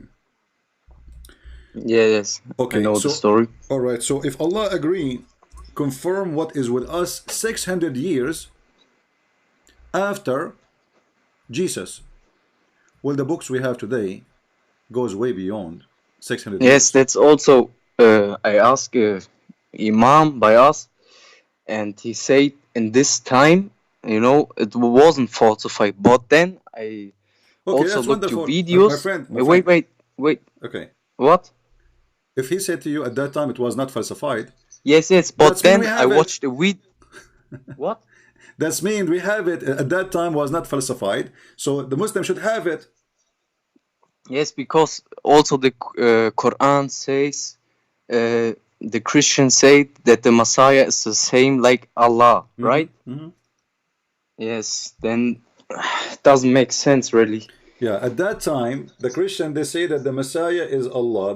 This is the Quran way of expression, but the Christian, they don't say the Messiah is Allah. The Christian, they say the Messiah is God, right? So the stupid Quran proved them to be liars, because either confirm what is with us, and what with us is saying that the Messiah is God. What happened that Muhammad is a hypocrite man? When he sit with the Jews, he's a Jew. When he sit with the Christian, he's a Christian. When he sit with the Sabian, he's a Sabian. When he sit with the Mushrikeen, the one who worshipped the 3 words of Allah, he worshipped him with them, same as satanic verses. So the fraud Muhammad, he changed his skin color like a lizard, the bent in the background. Wherever he go, he is one of them, just to earn support and to agree that he is a prophet. This is why in the Quran, Muhammad, he says those who they are Jews, and those who they are Christian, and those who they are Sabian, they will go to heaven and they have no fear. How the Sabian who worship stars, they became saved? That's impossible. You see, I can let go the Christian and the Jews, right? But the Sabian, how he insert the Sabian there? Sabian at the time of Muhammad was the most well-known religion ever. It's way older than Christianity. Even the Pharaoh, he was a Sabian. Even the Egyptian, they used to be Sabian. Even Yemen used to be Sabian. The temple of the moon god in Yemen is built by the Sabian. This is why the Sabian, if you go to the book, it's called Kanza Rabba. You will find that the Sabian, they claim that Adonai, the God of the Jews, he is the devil. Why? Because Adonai, he ordered the Jews to do circumcision. So how Muhammad, he agreed that the one who say that the God of the Jews is the devil because of circumcision, how he agreed that those will go to heaven? I know what you mean. Those are enemies, you know, the Jews, and the Sabian, they hate the Jews too for the other reason, because they believe that Adonai, which is the devil supposedly, the God of the Jews, is so evil, and he is the one who destroyed the kingdom of their great leader, the Pharaoh. So they believe that the Pharaoh and the people of Egypt, they used to be Sabian, and Adonai, the God of the Jews, he sent a flood and he killed the Pharaoh, and this is why they hate the Jews too. Okay, he never heard this. Well, stay with us, my friend, and you will learn always. This is what we do here. So my friend, still I'm asking you, what is making you stop? Don't you want to celebrate Christmas with the Christ this year? You know, yes. So what are you waiting for? I invite you, and I say to you, there's no better person than the Messiah to follow, and there is no better person with ethic, with knowledge, with a statement, with teaching, with act, and miracles and power as the Messiah. So why in the world you decide to leave Islam today, but what is stopping you from accepting the Messiah right now? I accept him. I mean to that, we are very happy for you. Hallelujah. So today we have our friend here, I'm not going to mention your name, our friend here from Germany. He is going to celebrate the joy of a Christmas with his family. He's back home to his parents as a Christian person. And I want you, from now on, my friend, to be vigilant, not to let those Abdul. I mean, how in the world, my friend, such a stupid religion, they can deceive you? How that can happen to you? You know, when I would know that before, I would tell them, what are you believing in? But to be honest, I saw your videos like 3 or 4 days before. And yes, I don't really believe in it. I can't believe in it. This is the book of stupidity. If you know anyone, the Muslims, they were able to fool and make him accept the garbage of Muhammad, please bring him here, let him call me. And I will be happy to help. All right? All right. All right. Thank you for being with us. And we pray the Lord will bless you and bless your family. And we pray that the Lord will give you the joy of Christmas. It's called the Christmas. The Muslim, by the way, they will say to you, do you know Christmas is a pagan day? It's not. Christmas, it is a Christ day. That will be pagan if we're celebrating Sunday, which means the day of the sun, right? We are celebrating Christ. The day is what you celebrate, not the date. They will say to you, do you know the origin of the 25th of December was for the pagan? Who care? We are celebrating in that day Christ. We are not celebrating the pagan. It's them who kiss a stone. It is them who they are the pagans. It's them who worship Muhammad. Just 2 days ago, a guy, he insulted Muhammad according to them. They burned him alive in Sri Lanka.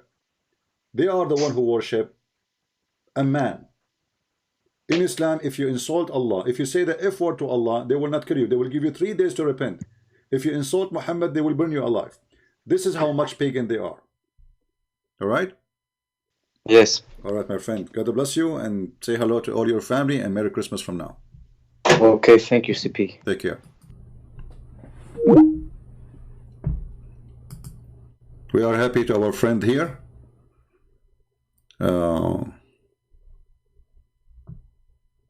Okay, we have a Muslim. He's trying to call us. Let's see.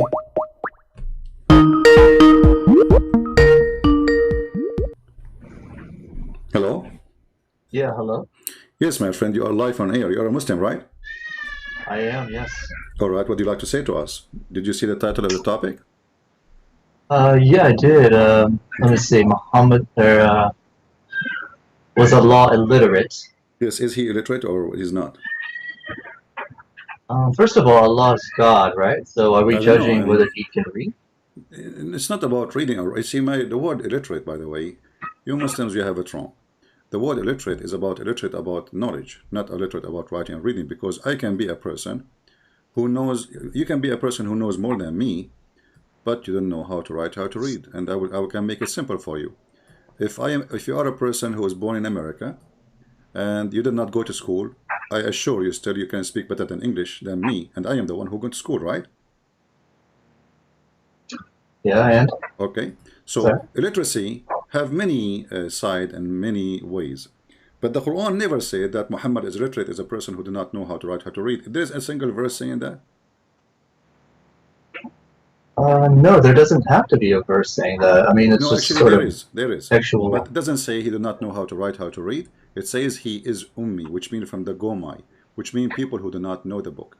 If you go to the Quran, chapter 2, verse number 78, it says, and there among them illiterates who know not the book. So the Quran gives you definition that the one who do not know the book of God, they are illiterate. This is not about writing and reading. So like, I hear what you're saying, but how does this help? How does this even question help a human being decide whether or not, like, whether the Quran or the Bible is a source of truth? I don't know what's please, I let you talk, but let me please talk. So, as human beings, what's your name? What I would AJ. AJ, okay. Yes. So let me just make my point real quick. So the questions you ask here, I guess as an audience listening and as humans just going about our lives, we all just want to know, like, what is the truth? What is the message? What is the way of life that we should live? And so you have this debate about, you know, Quran, the Torah, the Bible, or Hinduism, or all these religions out there. Why do we even need a religion? And I guess the topics that we're discussing here, does it get to the point of sort of like analyzing or breaking these things down? And that's where like I want to ask, what is your like with your topic here? Was Allah illiterate? I'm not sure like why that question is important to us. Okay. So, yeah. Okay, illiteracy here for me is about ignorance. So if God is ignorant, that means he is not God. Do we agree? Yeah, I agree. All right. So is it an ignorance act to say that the sun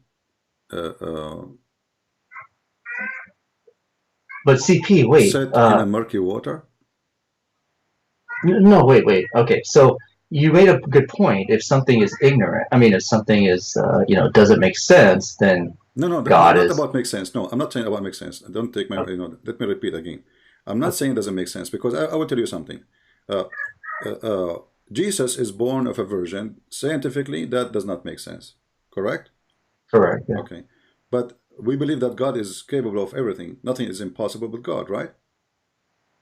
Correct. Yeah. Okay. So it makes sense for the one who believes. It doesn't make sense for the one who's an atheist. Do you agree? Right. Yeah. So this is not really our topic. What we are talking about here, that this God, either he know or he do not know. So when I claim that I know, and then I turn to be that I do not know, that's mean I am not God. But if that's the logic you're saying, then we wouldn't be Christians, Judaism. We wouldn't believe any of that because it doesn't make sense. So no. You see, when your God here speak about what is it is like easy thing to discover it's true or not. As an example, was the sperm the one? Yeah, I actually have studied that scientifically, and it doesn't say sperm itself. The verse is about the fluids and what makes up the fluids that are ejaculated. No. Well, okay, hold on. A fluid, that fluid is what? Is the sperm, right? It consists of that, but not a very small percentage of it. Read carefully with me. If you go to the Quran, you will see that the nutfa is the semen, is millions of semen, and this your Muslim translation says a sperm. It turned to be a congealed dead blood. How in the world this is from God? This is not about metaphorical or anything. But doesn't it say gushing water? Because the translation isn't exactly like the sperm you are talking about as a entity. You are talking about different verse now. I'm talking about chapter 23, verse number 14. The sperm transformed into a congealed blood. But all of us, we know that congealed blood is dead blood. It's a clot. Even your translation is saying so. The Muslim trying to avoid that, they say it's a clinking thing. But nowhere in the Quran it says a clinking thing. Alaqa is the dead blood. When you injured yourself, you have a little piece of blood, dry blood, cover your skin. Are we talking about sperm or blood? I'm confused. It is a sperm. According to the Quran, the sperm will become a dead blood, and then the dead blood became a lump. Where is it? 23. Anyway, I think like 23:14. 23:14. Oh, 23:14. I thought we were talking about the chapter where it says the clot. Okay, so then we made sperm drop into clinging clot. So you have that on your screen? There's no clinging clot. This is a fabricated translation. There's no way. Where is the word clinging? It says No, I mean, when we're talking about translation, right, it's very difficult because Arabic. Do you speak Arabic? I don't. No, okay. I don't. That's the issue. Yeah. See, it says alaqa. You can go to the dictionary and you will see the dictionary. It's alaqa is the dead blood. This is why the translation here says. But isn't blood is from clot? It's a clotting red blood cells, right? That clots. Yeah, but it's dead. The clot is a dead blood. This is the clot. The blood became a clot when it died. It's dead. So there is a when it's lose the life, and then that blood will have like let's say a material will make it solid, so it can stop the bleeding. This is the purpose of it. But if that happen inside inside your body, that can cause heart attack. But usually the clot is very helpful when you have a cut in your hand or your foot. Your body repair itself by making a clot to stop the bleeding. It's like a bandage. It is. So when was this written? This verse was like sort of in we could say like AD 600 or whatever it was, right? So at this time. But what matters is that this was revealed at a time where people had no idea of what science was, right? So Should we reveal something stupid at the time of no science to make it more stupid?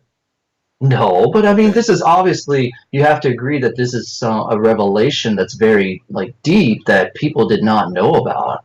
And so how is that deep? What are you talking about? Everybody well, knows. I'll tell you the deepest thing in the Quran that I will really do this with you. Can you show me something? Forget, I don't want to choose for you, but the Quran. Can you show me one thing is the Quran can confirm to us that this is a book from God? Oh, one thing that could confirm? Well, I think, you know, like, first of all, like a lot of it is based on sort of, you know, the feeling, right? Like, why would Christians say that, like, why do Christians believe that the Bible is true? Well, they just they put emotions to it, they, you know, read it and it makes them feel better, so they believe it's true. So the Muslims, you know, feel the same way. And one thing about Islam that I know personally is during Ramadan, we feel that the Iblis or the devil is chained at that time, meaning the devil does not influence us as much. The voices are kind of gone. During non-Ramadan times, we know that the devil exists because sometimes we hear those voices say, you know, do something this, do something wrong, steal that money that's sitting on the table. But then we don't act on it if we're, you know, if we want to believe. So those are the reasons why sort of I think that that month, that Ramadan confirms that this is true from the Word of God, because why in that month is it such a feeling that I don't get any other months? And it's not me, it's billions of people. And that's only, but anyway, so you're talking about, your questions about the verse. Stop, I would please, say, stop. Let me what make a made me comment about believe, Ramadan. Let me comment about Ramadan. According to Muslims countries, and I can show you right now in the screen, that in Ramadan, the crimes increase in a horrible way. And the Muslims, they claim that the reason that Ramadan is have more crimes than other months is because people are fasting and they lose their nerve and they start beating each other or attack each other or even use knives. And but I've practiced Ramadan without fasting before too. So it's, you know, it's still, it's very difficult to explain. But here, let me tell you what I believe. Friend, it is you who mentioned Ramadan to me, that Ramadan is a proof. So if Shaitan is a chained in Ramadan, so why there's a crimes in Ramadan? Who is the one doing the crime? That's because the people decide to go ahead and do it. That's up to everybody's free will. Shaitan is the chain. Shaitan is the chain, right? Well, the Shaitan is meaning chain, meaning who is the one? That means the people. The people do it. The people, right? Okay, so now we blame the people. We don't blame the Shaitan no more. So Shaitan. No. In the end, no, CP. In the end, we are accountable for what we do. That we can't blame the devil for doing something. What the devil does is encourages people to do something wrong. I mean, it's in every. Like in other religions too. You made a good point. So when a human being he commits sin, is he doing the sin, or it is the evil one making him do sin?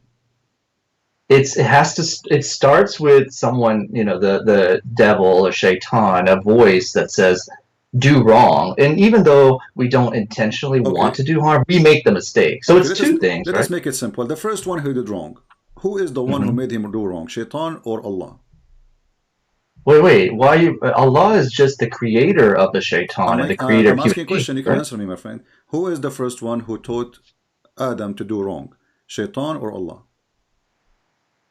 Well, I think it's when you mean who taught to do wrong, it's the Shaitan. The Shaitan put the voice to go against what is right, which means that's a sin. My friend, you just said, everybody heard you.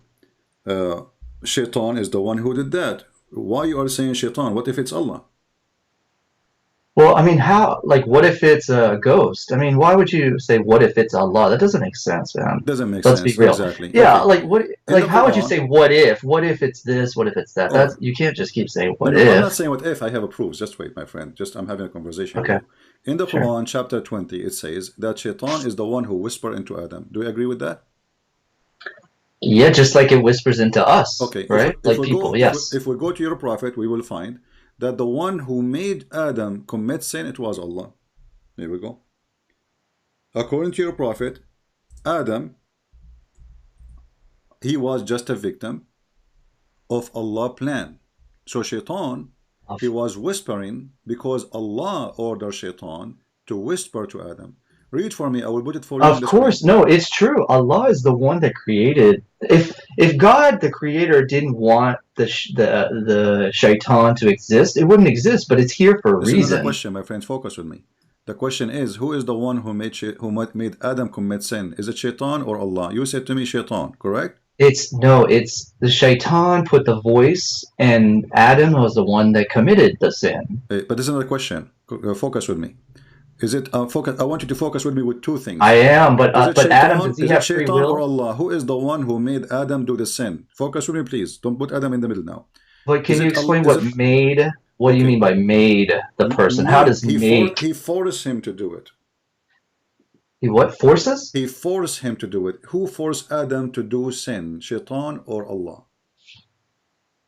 So, okay, look, if I make a sin, let's forget about Adam. If I make a sin, who forces me to make the sin? Allah. Really? Name for me a sin of your choice. Name for me a sin. But what is Allah God, right? You have to agree. Allah means God. It's the same word. My friend, okay, is AJ. Is adultery is a sin? Yes, it's a sin according to who? Okay, according to your religion, suppose. Yeah, according to Islam and the Christianity, right? Okay, listen. So all religions. No problem. No, in Islam actually adultery is halal. We can show you that. But let us go now for this. Yeah. Yeah. Okay. Who is the one? Do you choose to do adultery or Allah forces you to do adultery? I make the choice. Okay, read for me the hadith in the screen then. Okay, so Allah's messenger about the punishment of the grave. He said, yes, there is punishment in the grave. No. You are reading. Sorry. You refresh your page, you will find. Okay. All I see is punishment in the grave at the beginning. Is that it? No, it's still. There you go. Okay, there you go. Okay. So man will indulge in which he of necessity must commit. Read from the beginning, please. Oh yeah, there's a lag. Yeah. Verily Allah, okay. Has fixed the very portion of adultery which a man will indulge in, and which he of necessity must commit. The adultery of the eye is the lustful look, and the adultery of the tongue is the licentious speech. The heart desires and yearns, which the parts may or may not put into effect. Okay, so I read this as, we could indulge in that. And, this is English, this is Arabic to English, so each little word... This is not an excuse. I speak Arabic very well. Inna Allah kataba ala ibni Adam, kataba ala. He wrote his fate to Ibn Adam that hazzahu min az-zina. So, it is Allah who wrote the fate of Adam, how much zina, which means adultery, fornication, he will do. And then he continue all kind of fornication he will do, which is of necessity. Yeah, there are people that do it. I agree. Okay, no problem. But Allah is the one who forced you. I asked you, who is the one who chose to do adultery? Where does it say Allah forces you? I think it's like it says, my friend, it's a fixed very portion of adultery. Allah has fixed. It's not you who can change it. It's Allah who have fixed to you how much adultery you will do. It's already ordered. It's already. Yes, I think that first of all, how does this help us? First of all, we have to agree that adultery is a sin. We do agree that, right? With Christianity or not anymore, because if Allah is the one who forced me to commit sin, how in the world this is my sin? So then you mean like we could just do it? I'm not saying that. I'm not saying. I'm discussing the idea. Focus with me, please. If Allah is the one who is forcing me to do adultery, and I have no choice of it. But do we have free will? Do we have free will? No, you don't have a free will in Islam. You don't. This is the whole. We do. Okay, let's say tomorrow I become a Christian. So all of a sudden I don't have free will. I am a person believing in free will, my friend. Don't debate me about it. So we're debating. But then how by me being from Muslim to? We are talking about your religion, not about. But CP, regardless of what religion I am, we all have free will. We agree on that. No. So how can you say that? How can you make a claim? If you have a religion, it's called Islam. You don't have a free will. Are you a Muslim or you're not? I am, and there is free will in Islam. CP, come on, CP. There is free will. Let us go back to Adam. Did Adam choose to commit sin, or Adam he was forced to commit sin? Was it a free will to commit sin? It was his free will. Yes, it has always been like that. You're just claiming something. Okay, read your prophet story. Here we go. Go read in front of you. Let it. It's lagging a little. It's a sneezing. Oh no. No. There was an argument between Adam and Moses. You see it? what are we reading here? Is this the Quran or is this Hadith? No, this is your prophet words. We have to respect your prophet words, don't we? Yeah, the Hadiths, Okay. right? We're Okay. respecting, but we need to jump. We need to first establish basis of No, like the basis is not your teaching. There's not my context teaching. of The Hadith basis is very the basis difficult. of Islam is No, the teaching Hadith of, is very, very it's difficult, not my up friend. to you. It's not up to you, not up to me. Your prophet is the prophet, not you, not me, correct? Well, okay, what- so let's agree on something. We agree there's free will, right? That No. all humans have free will. Not according So to whether Islam. we're Not Muslims or according to not, Islam. Not according to Islam. that's not true, my Okay, friend. I'm then telling you, read as a what your Muslim, prophet we have said. free will. Then read what your prophet said. It doesn't matter what this No, says. it There matters is what your free prophet will. says, because you are saying something against what your prophet said. But let's go to the Quran on whether there's free will or not. Okay, I we mean, can let's. go to the Quran. We can go to the Quran. Here we This go. is The very Quran, deep. no, This is the very deep. Quran says the same, that everything is, it was a destiny. Here we go. Even bad things happen to you, it was decision made by Allah. Here we Okay, go. okay. Whatever we're talking about, CP, which we've jumped subjects and You stuff. are the But one my who is point- jumping subject. It means you No, said, no, I am. Yeah, I am. I Okay, am. But I want to so- make a point while I jump to subjects before I get deeper. Is regardless of what the subjects are, we could debate about every topic in the world. But the true question of listeners and human beings walking on Earth is, what are we comparing and why are we? You are And trying okay, to is the escape- Quran a source? You are trying to escape the topic which we started and we need to finish. I don't allow that. Okay, so then you asked me this question way back was how is the Quran the source of truth? What is true in the Quran? Look what happened, my friend. I don't want to hang up on you. I don't want to be rude to you. But obviously, you are trying to run away from your prophet say. If your prophet say that Adam did not commit sin, it was Allah who forced him to commit sin, and then you say to me, who care? So what kind of a Muslim you are? So, You're right, CP. I'm sorry. I care. And here's what I want to care about more is I want to talk about, you asked me the original question, what in the Quran prophecies were true. We could debate this all day, but let's talk about the revelations about the Pharaoh, the kings of the Egyptian times, those revelations, and even the mummies that were preserved. The great Pharaoh Ramses II was preserved, and that was a prophecy that was created in the Bible. Yeah, because you're from the area. That Egypt was buried those times when the Quran was revealed. How did that get revealed, and how did it come to light, in the 1880s when the mummy was found? How come it wasn't found all those that 1,000-something years, the 1,200 years? Please explain that. If the Quran is not true, why did it prophesize that? Which means the body was not buried. So you just beat your Quran, because according to them, this is discovery of a body which is buried. But according to Quran, the body never buried, and it was always exposed. So this is a stupid statement of the Quran. Secondly, Wait, it was always exposed? It was inside of a buried, like according to your Quran, in the tomb. According to your Quran, the body was not buried. No, not buried. Yes, it wasn't buried. It was preserved. Okay, right? No. It says, but it was buried under sand, and excavators the body of the Pharaoh not preserved by Allah. Those people, they make mummy, and the mummy simply they take they take what is inside the body and they add their own liquid to preserve it. So it's not Allah who preserved that mummy you are talking about. Is it Allah who made the surgery for the guy take his belly and his stomach off? No. It wasn't. Okay. I'm not claiming so, that. So this is what you say. Secondly, your God is an ignorant God. He said, Ali Pharaoh. So your God, he thinks that Pharaoh, his name is Pharaoh, but this is not his name. If we type the word Al in the Quran, we will find many verses in the Quran speaking about Al Musa's. If we ask you what Al Musa's mean, you will say there was one Pharaoh for that. No, there's many pharaohs. That is an ignorant statement, my friend. There's many pharaoh. Pharaoh is a title of the king at that time. Any king, he became. That's not true. He became That's the king. True. Yes.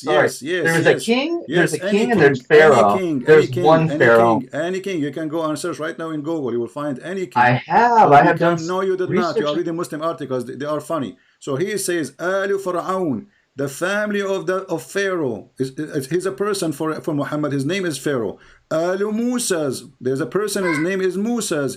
Alu Ibrahim. There's a person. His name is Ibrahim. So Alu Yaqub. Alu Israel. So all of them, those are Alu, which mean Al is a word we add before the name of an individual. Alu Yaqub. So you're a prophet. He claimed that Pharaoh is a name of the king when this is not a name. Okay. I mean, so Alu Lut, Alu Lut, Alu Musa, Alu Ibrahim, Alu Yaqub, Alu Fir'aun, Alu Dawood, yeah. Alu Dawood. See, the But Pharaoh was the only title. Pharaoh was the only title given to. This is not a title. Al Dawood. Dawood is not a Your title. your own people on the chat says it's a title. So the Pharaoh is a title. The Pharaoh is a title, but in the Quran it's a name. In the Quran, the silly one who wrote the Quran, he thinks that the Pharaoh is a name of the person. So Alu Dawood, Dawood is not a title, is a name of a person. His name is Dawood, correct? So when we say Alu Dawood, we are saying the family of David. You can read the translation, chapter 34, verse number 13. When we say Alu Musa's, Alu Lut, this is the family of Lut. Lut is a person. His name is Lut. Alu Yaqub, the family of Jacob. This is a person. His name is Jacob. So Al is a word is added before an individual name. So when the Quran says Alu Pharaoh, the Quran claiming that Pharaoh, his name is Pharaoh. And that is a very big error. well, you know, I mean, like. The thing is, it's all in the Rosetta Stone. It's all been. This one did not work for you. Give me something else, just to show you that Allah is ignorant. No, look, I'm not trying to win anything here. It's like, not about winning. you know, I listen to what you say. We are having a nice conversation, me and you. Yeah, we are. So, but like, right. the evidence is not just from me. This is we can debate this and we can have a civilized conversation. You just seem to put everything down, and you seem to just like say words. I put it down with the proof. I'm not making a speech. I just. But there's no proof here. You took 2 minutes on proof. Is a word you add before an individual name. Read with me the Quran. I'm showing you verses one after one, and you say to me, "There's no proof." Here we go. CP, how are your audience? How is your audience agreeing with? How does your audience? CP, please, respectfully, I listen to you. Forget please about listen. my audience, please. Me and you are talking. No, but your audience is the one just following you and chatting, and they don't really understand that every time you bring the Arabic word, not one of your audience members knows Arabic. You don't know Arabic too. I know, I don't either, but I'm not claiming to know it. So I'm not claiming. So how you follow a book? It have to be in Arabic, and you do not know Arabic. Do you pray to Allah in English? Because there are scholars, there are real scholars that are out there that explain. Okay, I want to do something. I have an offer for you. Can you call a sheikh right now who speak Arabic to talk to me, and you just join us? I wish I could, but I don't know everyone's schedule. Could you schedule a sheikh? You know, that's what I would love, CP. I really respect you. I respect that you have a lot of followers, but I would love to see you debate someone that's a scholarly Muslim. I've never seen that, and I really want that because I am on the fence of whether I should be Christian or Muslim, and I need the Christians to stand up and defend their Bible, and I need them to refute the Quran without calling names, without putting it down, but show evidence against. And I don't see that on YouTube. I also don't see I don't see any new reverts from, you know, atheism to Christianity that even can explain just like the reverts that Muslims are. There are millions of reverts on YouTube that defend Islam and can defend it, feel good about it, and know what they're talking about. And there are many scholars and they're debaters. The people at EF Dawah, they are really defending Islam. Let me finish, CP, please. In EF Dawah, they're defending Islam, and they're doing a good job. But I don't hear you defending the Bible. No, I don't. Give me the name. Who is the person who defends Islam? There are so many. There's EF Dawah. Did you say Ali Dawah? Okay, there's a good one in San Diego. Do you know who I'm talking about? This guy is an idiot. This guy, he said that your prophet, he never been Abrahamic. He said your prophet was always pagan. He said he is not from Abrahamic faith. What's his name? Sheikh Osman. This guy, he will never dare to debate me. But he sounds really true. Okay, let us see if he sounds true. He said that Maria, He said Maria, the prophet, he honored her, he freed her, and then he married her. And then if we check Islamic books, we will find that he never freed her, he never honored her, and he never married her. He is a scam. Who? This guy, Sheikh Uthman, he said that. And then he said that Muhammad he was not from the Abrahamic faith, and that destroyed all of Islam. So the guy you call him good is an idiot. And no, but okay, like, why? Hold on. Why don't okay. call him right now? Why don't call him right now? Let him between with me. You will see he's a chicken. This guy don't. But you would have thousands of viewers if doesn't matter how many thousands. You Muslims support any idiot. I can prove it to you easy. Here we go. He just said Muhammad is not from the Abrahamic faith, so he was for 40 years a pagan worship in Blackstone. How you accept such an insult to your prophet? I'm not saying he's right and you're wrong. CP, I'm not saying that he's right. Is making fun of your prophet about suckle him. Go and see how many videos he made about suckling for breastfeeding for adults. This is the verse from the Quran. And not only that, he denied that Allah has. But how does this help me? CP, I listen to you. I listen to you. But how does this help me? How does this help me in my life? Mention them, not me. So the question will go to you. How does helping you mentioning those idiots to help you? It's not me who. If I said what you said about every Christian or Jew or any other religion or even Muslim. We have a proof of what they say. We have a proof of what they say. It's in the video. So they said your prophet never was Abrahamic and he is not of the Abrahamic faith.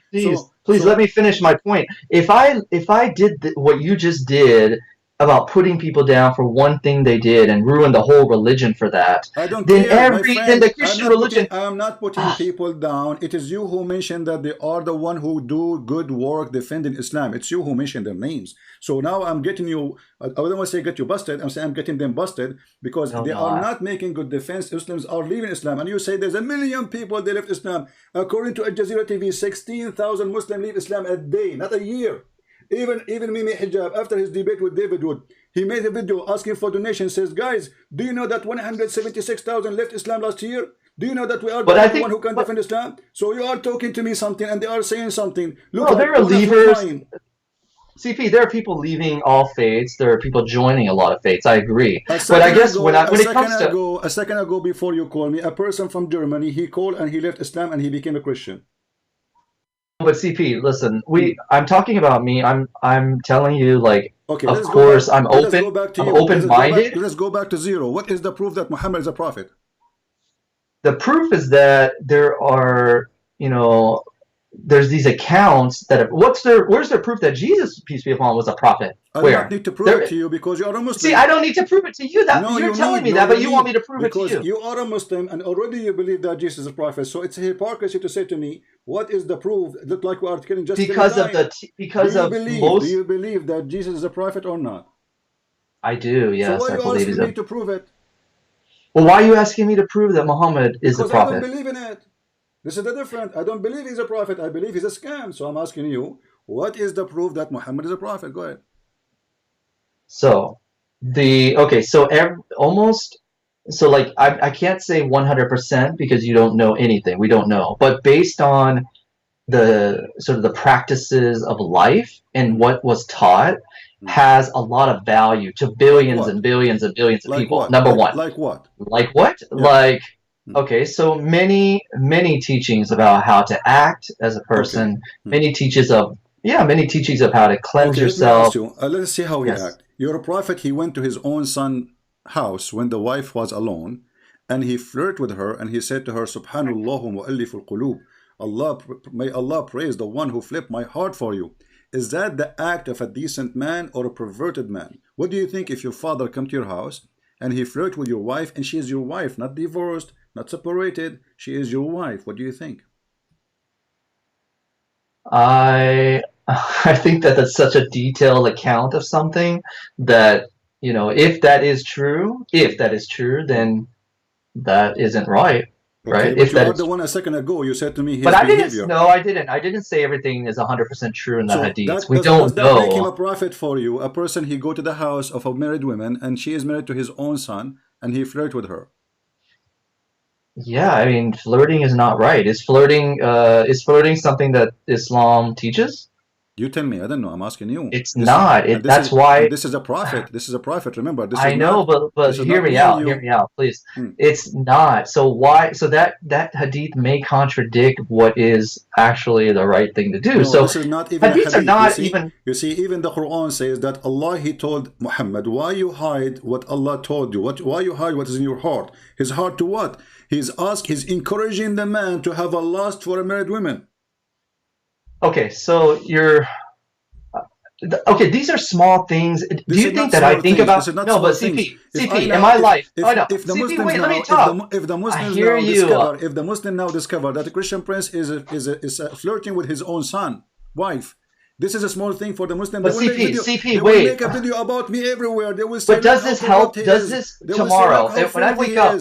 So now you are being a hypocrite. What kind of God? No, CP. When I want to make this point. Whatever point you're trying to make, that's like very provocative discussion here. I just want to say this.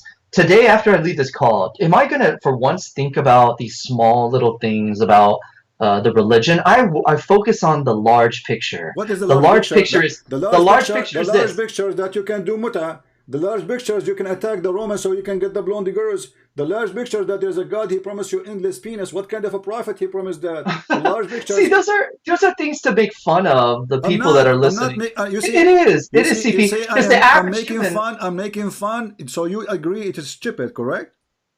CP, what I'm saying is I agree. Yeah, I agree. What we're talking about is stupid. Yes. What is the purpose of God promising you women with big boobs? But CP, this is not something that's on the mind of a human being right now.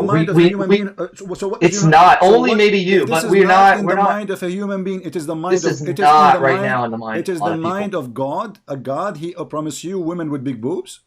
CP, the average person doesn't care about this stuff. The average person cares about. What do I do in my life? Prove it. It's true. And what do I do when I die? What's going to happen when I die? If the average person don't care for big boobs, so why Allah not being less than average person? These are topics that are very provocative. Like people love to hear about this, listen to it. But this is not important to me. If your God Allah is not an idiot, He is not an ignorant, He is not illiterate. What kind of a promising you, and you are claiming to be educated, and you are smart, and you are not the average person? Don't care about this. You said that already. So why God? He's God. He is not lowest than average person. This is for a person. This is something you say for somebody you want to masturbate, for somebody getting horny, for somebody thinking about women to have sex. But this is God, and this God saying to you, if you are a person who want to believe me, look, I'm going to give you big boobs.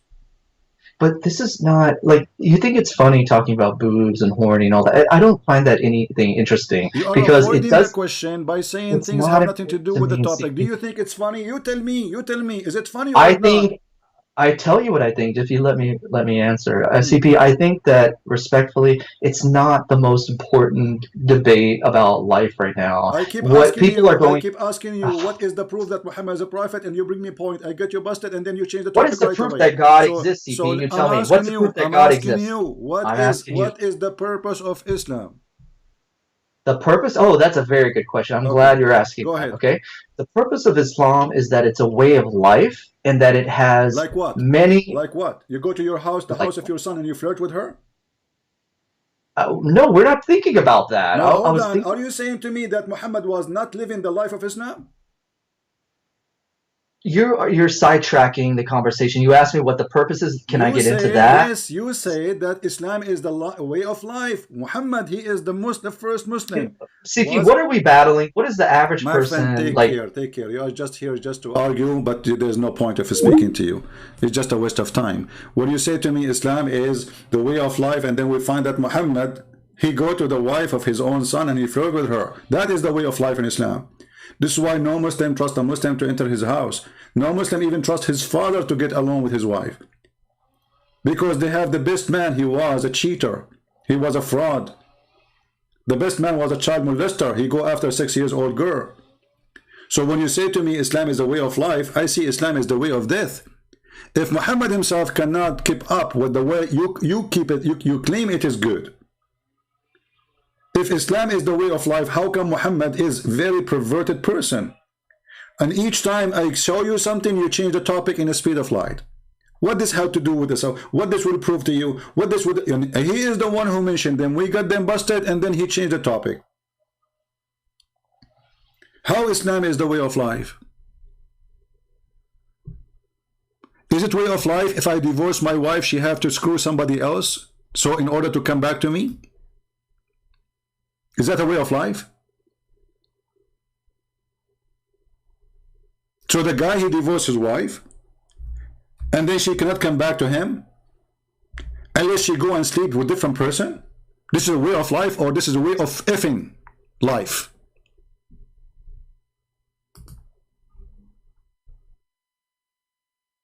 This is not only abuse for women. She have no guilt. Her husband divorced her. She want to go back to her children's.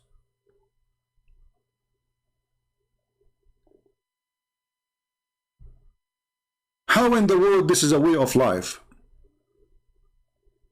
Is it a way of life to have sex with the children's?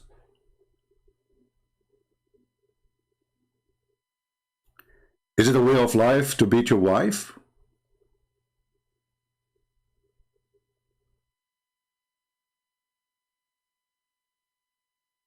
Islam is wonderful as long as it's just a speech. The second you question the speech, Islam collapses.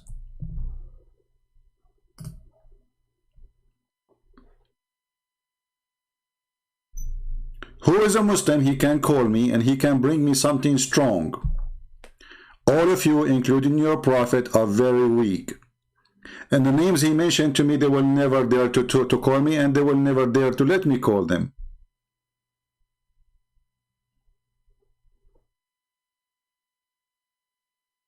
Your prophet, he used to piss in the road. Is that a way of life? Grabbing your penis in front of your children and women passing by? Your prophet, he chased men, asking them, who will you marry? Did you marry a widow or you marry a baby child? Your prophet is tempting men to be perverted, to go after children, not to marry a woman, growing women. Is it a way of life that if we kill some Christian and Jews and Hindus and Buddhists and atheists, we go to heaven?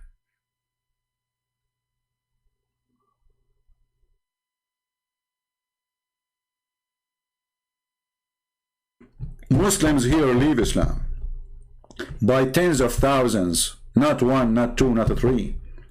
My video is translated to all languages in the world, same my books. So you have no idea how huge the impact is. One man work. Why? Because this man, he will not say anything except the truth. He will never compromise.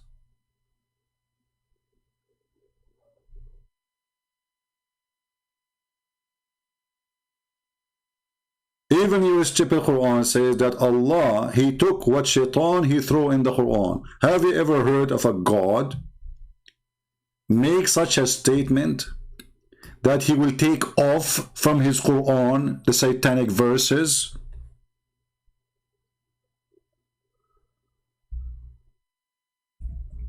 How that work for you?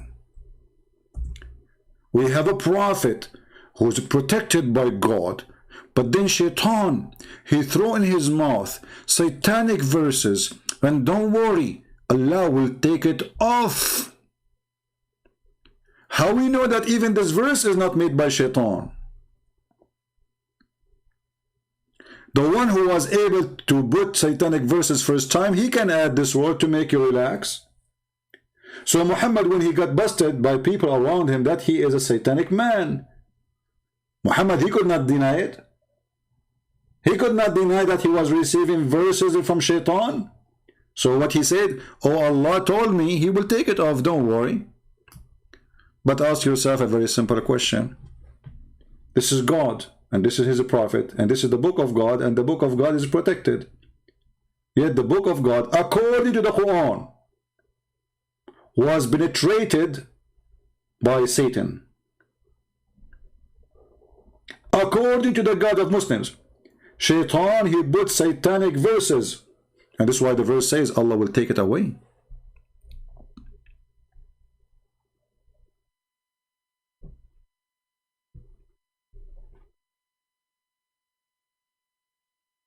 This is religion. And then we find out later that Muhammad, he received not only revelation from Shaitan, even Muhammad, he received command from Shaitan. And that's why we see Muhammad is stupid. Look at the way of life. Okay, don't sneeze please, because Allah loves those who sneeze, and don't yawn, because if you yawn, Shaitan will jump in your mouth. This way of life. So now every Muslim here is worried about Shaitan, doing things when he is yawning.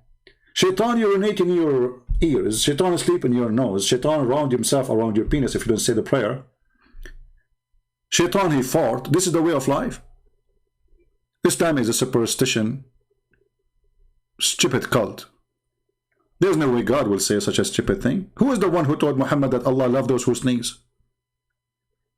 Who is the one who told Muhammad that Allah, he hate those who yawn? Who is the one who told Muhammad that Shaitan jump inside your mouth and he laugh from inside your mouth? Is that from God? Or this is illiterate God talking, Aka Muhammad? Imagine if Jesus is standing in Jerusalem saying, don't yawn, for Shaitan jump in your mouth. This is God teaching? What about Shaitan taking hair from your anus when you pray? And he will never stop until you fart. What about Shaitan doing your wife with you because you forgot to say a certain prayer? Allahumma jannibna shaitana wa jannib shaitana ma razaqtana. Based on this, Muhammad himself is a son of Shaitan because his father did not say that prayer.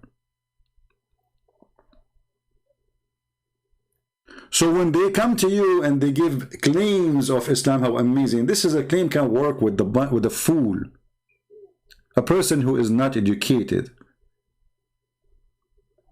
And we are here to kill foolishness, not to kill Muslims. We are here, we don't hate the Muslims. We are here to kill the foolishness of the Muslims and non-Muslims. And here we go, I'm here challenging every single Muslim to call and prove me wrong. As you see, they keep running from corner to corner to corner. They don't want to talk about it. We show him that his prophet says clearly that destiny is Islam. Even the sin you commit for fornication, it is Allah's decision. Even Adam, he commit no sin. Allah forced him to do sin. It was a plan. How that can be God? How that can be religion? How that even can fix families when you say beat your wife? And then they will say to you, beat her lightly. What a big fat lie. Secondly, are you beating her as a punishment or tickling her? They say to you, we beat her by the miswak, but the miswak is a long root. It's not the small thing they show you today because it became expensive. It became a commercial product. Miswak is a tree roots and branches. They are long, very flexible. They beat the camel with it. A woman, she came to Muhammad, and her husband, he did beat her until her skin became greener. Muhammad, he took the side of the man against the woman which he did beat because she refused to sleep with him. Muhammad encouraged rape. He taught her, if you think that you can go to your previous husband, you need to know that you cannot go back to your previous husband unless this guy F you. And not only that, he said to her, unless he tastes your orgasm and you taste his orgasm. What kind of a prophet this prophet is? The woman, she don't want the guy. A woman, she don't want me. Why I want to force her to sleep with me? It's an insult to the man to force a woman to sleep with him, because if this woman, she don't want you and you force her, that means you are stupid, you are a donkey, and this is how bad you are to the point she don't want you.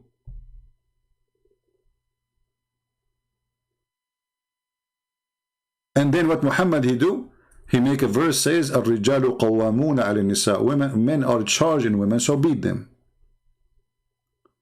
You will see in the story here, the woman, she showed Aisha a green spot in her skin from the beating. The Muslims tried to cover it. They say it was the habit of the ladies to support each other. Look how bad the ladies. So when Allah Messenger came, Aisha, she said, I have not seen any women suffering as much as a believing woman. Why? You just told us this is the way of life. Why women are suffering in the time of Muhammad? Muslim women, a believing women. So did Islam bring a solution or suffering for families and women? Obviously suffering. And the one who witnessed for it is firsthand the wife of Muhammad. I never saw, I have not seen any women suffering as much as believing women. This is the way of life. And what kind of family I'm going to create if I beat my wife? How much she will hate me inside her heart. How evil it is. Just because you are a male, you take advantage of the one weaker than you in strength.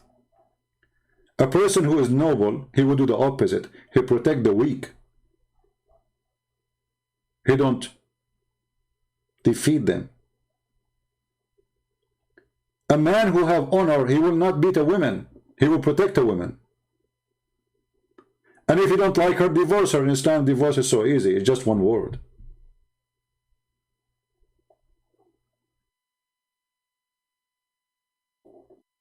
Not to forget to mention that Muhammad is a thief. Muhammad is a rapist.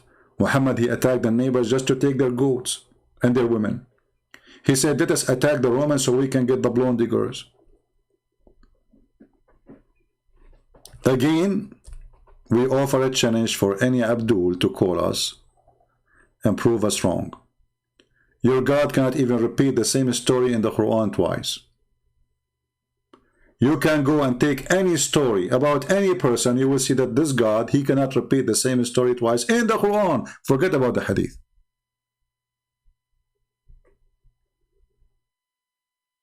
This God even don't remember which one he created first, the mountains or the stars.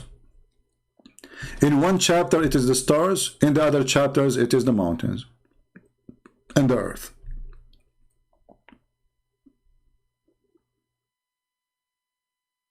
Here, my friend, Islam is defeated with no mercy. For we use evidence. You use speeches and fabrication. If I go right now and see scientific miracles in the Quran, people will die laughing. Quran have scientific miracles. If we go and see a Muslim website speaking about proves that Muhammad is a messenger, you read, you laugh. The first proof that Muhammad is a messenger, he cannot read and write. Can you believe it? This is a proof that Muhammad is a prophet. The proof that my prophet is a prophet, that he is an idiot.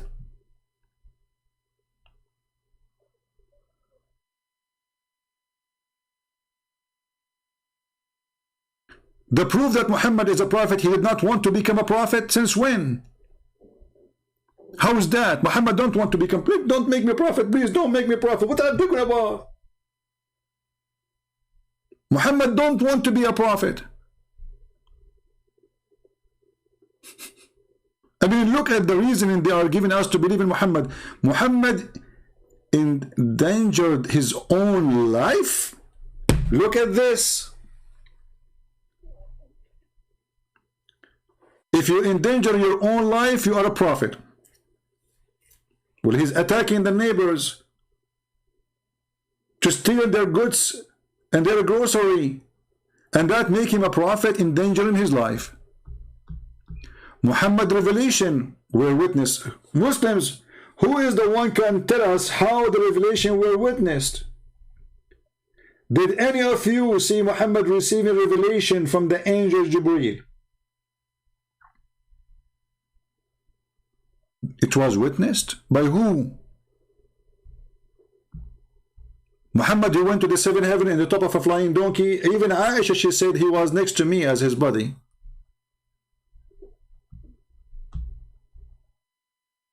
Muhammad, he have a clearer path to power by bloodshed. Muhammad, he came in a perfect time where the Roman, they were destroyed, and the Persian destroyed, fighting each other for 300 years. So nobody stopped him.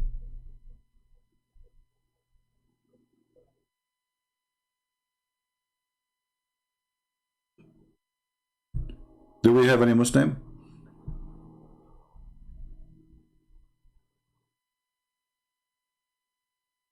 Exactly.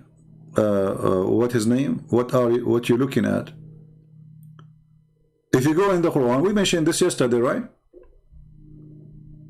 The Quran in chapter 2, verse number 6 says that those who they are opposing Muhammad, they will never believe in Islam, and later all of them became Muslims. What kind of a prophet? His prophecies turned to be false in his lifetime, not a century after. You warn them, you don't warn them, they will not believe. Speaking about who? The people of Quraysh.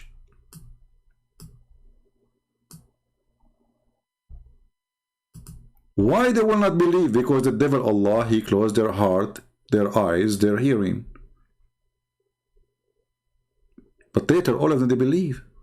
And they became Muslims and they became caliphate. Abu Sufyan and his family, Muhammad, he bribed them and he gave them money, they converted to Islam. And then they became the caliphate. But Muhammad, he says they will not believe. His God told him they will not believe. They will never believe. Was God ignorant when he said that statement? He lost hope?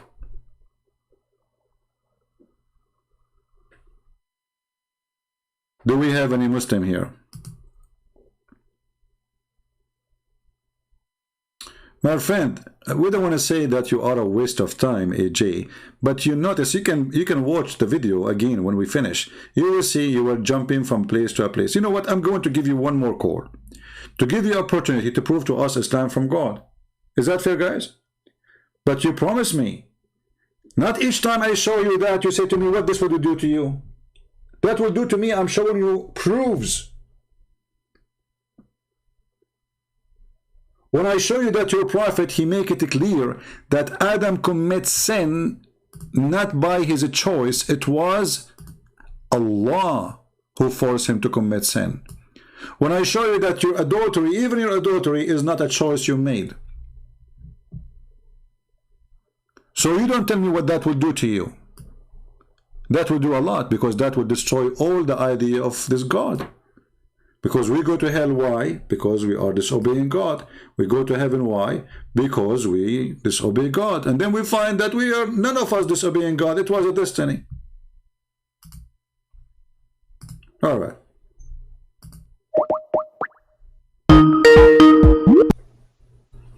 Yes, AJ, go ahead. Thank you again. And I want to say to all of your audience, like, I'm here genuinely to not figure out right now, but I just need to understand sort of like, I've been watching a lot of videos on, the Muslims and how they debate the Christians like Bart Ehrman, all of these scholars. And I want to see you, Christian Prince, as a scholar. I don't want to see you as one that just puts everything down and starts making claims that are just really irrelevant. The average person, and please hear me out for another few seconds, is the average person in life doesn't care about those little things right now. What we want to think about is, what is our purpose? What is the value system that we have? What in history is out there as evidence to believe something? And when you bring these little things like boobs and all these words that are just that rouse people up, and I feel like your audience, they have good hearts, but they just love hearing these types of conversations that just make fun of everything. And I want you to realize it's not about, this is real. This is not about making fun of things, calling people potatoes, this and that. It's very bad to be disrespectful, and that shows the characters of Christians that are doing this. If y'all are Christians, it's not right to call people that. If you're going to convert Muslims to Christians, you need to have the utmost respect and need to really, really be sincere about it. And so, yeah. Okay, why your Quran call us najis? Yeah. As long I don't know what najis means. As long it is not good to call people potatoes. So potato for you is an insult. Calling us filthy, Disgusting, filthy is okay. No, but this is not true, CP, because back in the day, but back in the day, you know, if you're from that area, Middle East, you know that they coexist. All religions have coexisted. The Muslims went to Spain. Another question. Don't change the topic. You see this what you do? I know, but we're talking about history. You're the one who said to me, why you call people potatoes? So potatoes for you is an insult. If I call you now filthy, is that okay? Well, what do you mean is it okay? Is that funny? It's not okay to call anybody filthy. Is it okay to call you a donkey? No, it's not okay to call a person a donkey. Donkeys? Why the Quran call us donkeys? But that's not like, where does it say that? Show me that. Here we go. You're going to the hadiths, right? No, this is Quran, chapter 62, verse number 5. Okay. Can I ask you another question about? Don't change the topic. Don't change the topic. So which one is better for you, to call you a potato or to call you a donkey? It's not good to call any name. But anyway, I want to ask. Okay, what about I say to you, go and bite the penis of your father? Oh my God! Like, CP, this is not. Let's forget about the name calling right now. Forget? You are the one who opened the topic. When you're a prophet, he says, tell him to go and bite let's talk about this one. Okay, the similitude of those who were charged with the obligation. Okay, listen. You see how you contradict yourself in 2 seconds? You said to me, I said to you, I will give you opportunity to prove me wrong. You call me and you open the door of hell on your prophet. What kind of a prophet? A person don't agree with him. Just he is proud about his parents. He said to him, go and bite the penis of your father. What kind of prophet he is? Okay, so do you want me to answer this question about the donkey? What I feel, but I'm not a scholar at any. No, answer about biting the penis. It's more harmful. I don't. We're talking about the donkey or the penis. Which one? Both, they have penis anyway. See, that's the thing. The religion is super important for people to realize what the purpose of their life is. To the point, if a person he is proud about his parents, you say to him, go and bite the penis of your father. What that have to do with this? Why he cannot be proud about his parents? And what kind of a prophet says to him? Say to him, don't do that. Say to him, this is not right. Why you say to him, go and bite the penis of your father? What that will do to Muhammad? I don't know what that will do to me either. So I don't understand that, and I don't. That's not the focus of my mind right now. You said to me, Islam is a way of life. Did your prophet used to beat Muslims and he insulted them and he said the F word to them? I mean, like, these are things. What about the good things? Are you mentioning just the bad things? A second ago, you were telling me that you Christian prince, you insult people, you said it to them potato. I want you to speak like a scholar. Now we have a prophet. He said the most stupid, ignorant, filthy things ever. He even beat Muslims. He whipped their back and he cursed them and he said the F word to them. And then he claimed that this is a blessing from Allah for them. Do you want me to give you some blessing like Muhammad? I know, but can we not talk about like the bad part of Islam? It is you who mentioned that to me. You see, AJ, you are the one who called me. You are the one who mentioned the topic. The second we got you busted with it, you want to change it. Forget about it. It's you who mentioned that. So what you do, you mention something and then you want to retreat right away because this Christian prince is like a gun machine. He have tons of evidence. The second I say to him anything, even if I speak about microwave, he will give me a hadith. By the way, give me one thing. Just say to me anything, and I will give you something horrible about your prophet. Just say, go ahead. One thing what about? Anything. That's good. Imagine something. I cannot find something bad about Muhammad in something. Give me. Go ahead. Try. I would like to ask you if you find any positive thing about Islam or even Christianity. What is good about? I'm over here trying to on the fence of whether Islam is true or Christianity is true, and you keep telling me about the things that are these verses that just make no sense at all and have no they just don't have any bearings of what is on my mind right now. The question is about God. It's about whether there's one God or multiple gods, and there's about it's also, is the Bible true itself? Okay, let's say the Quran's not true. How many gods you have? How many gods I'll give you the benefit of that. The Quran's not true. How many gods you have? In Islam, there is one God, a creator. All right. So how the Quran says, if Allah would like to have a wife or a girlfriend, He will take her from us. Allah will marry a woman or will sleep with a woman, a girlfriend from us. Who is us? I mean, okay. So, like, when you ask me this question, I have no idea that this even exists. My friend, And I'm showing you the verse, chapter 21, verse number 17. Go ahead. Chapter 21. Verse Let me number try to 17. see. Okay. Surah 21, verse 17. Yeah. Let me just find that. So the question is, let's see.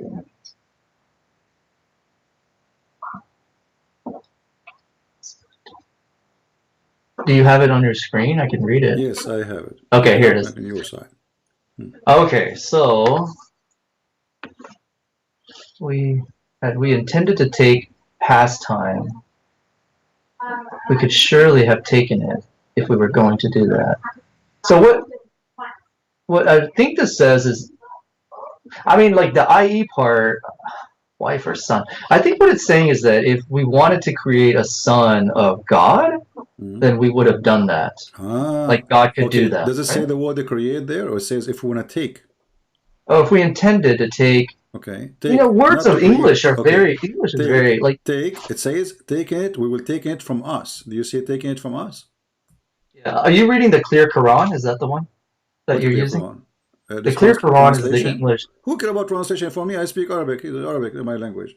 لو أردنا أن نتخذ له لاتخذناه من لدنا إن كنا فاعلين. Who care about the translation? I'm showing translation because you are a person who do not know how to read Arabic. No, this is Surah 17. You said 21, verse number 17. Okay, sorry. The prophets. Okay, 7. Chapter 7. Okay. The Clear Quran says if we wanted amusement, we could have found it within us. Is this? I'm in Surah 21, the prophets, Anbiya, right? Okay. Okay, I will go with you. Guys, the Clear Quran is better. We'll go. Let's go to the Clear Quran. The Clear Quran. Like, come on, let's go to the Clear Quran. Okay, Clear Quran, it says from us. Okay, from us. Who's us? Do you have that up? Because I don't see it yet. No, I don't know if they have this Clear Quran. I don't know. It's called the Clear Quran. Who is the translator? Do you know? Are you able to pull that up? I don't know if I can find such a thing, Clear Quran. Yeah. Well, I'm in chapter 21. Surah 21, verse 7. Okay, who is the translator? Do you know? I don't see Clear Quran here. You just have to go to clearquran.com. Oh, clearquran.com? Oh, okay. Yeah. All right. That's the more like sort of English new version of like what I like how my language. Oh, okay. Anyway, my friend, does it say us? Let me verify which one we're talking about. Chapter 21, verse 7. I have to repeat the verse for you, my friend. Sorry, it's hard because I have a huge audience and it's nerve-wracking to get in front of people. You've done this many, many years, so you're very good at it. Okay.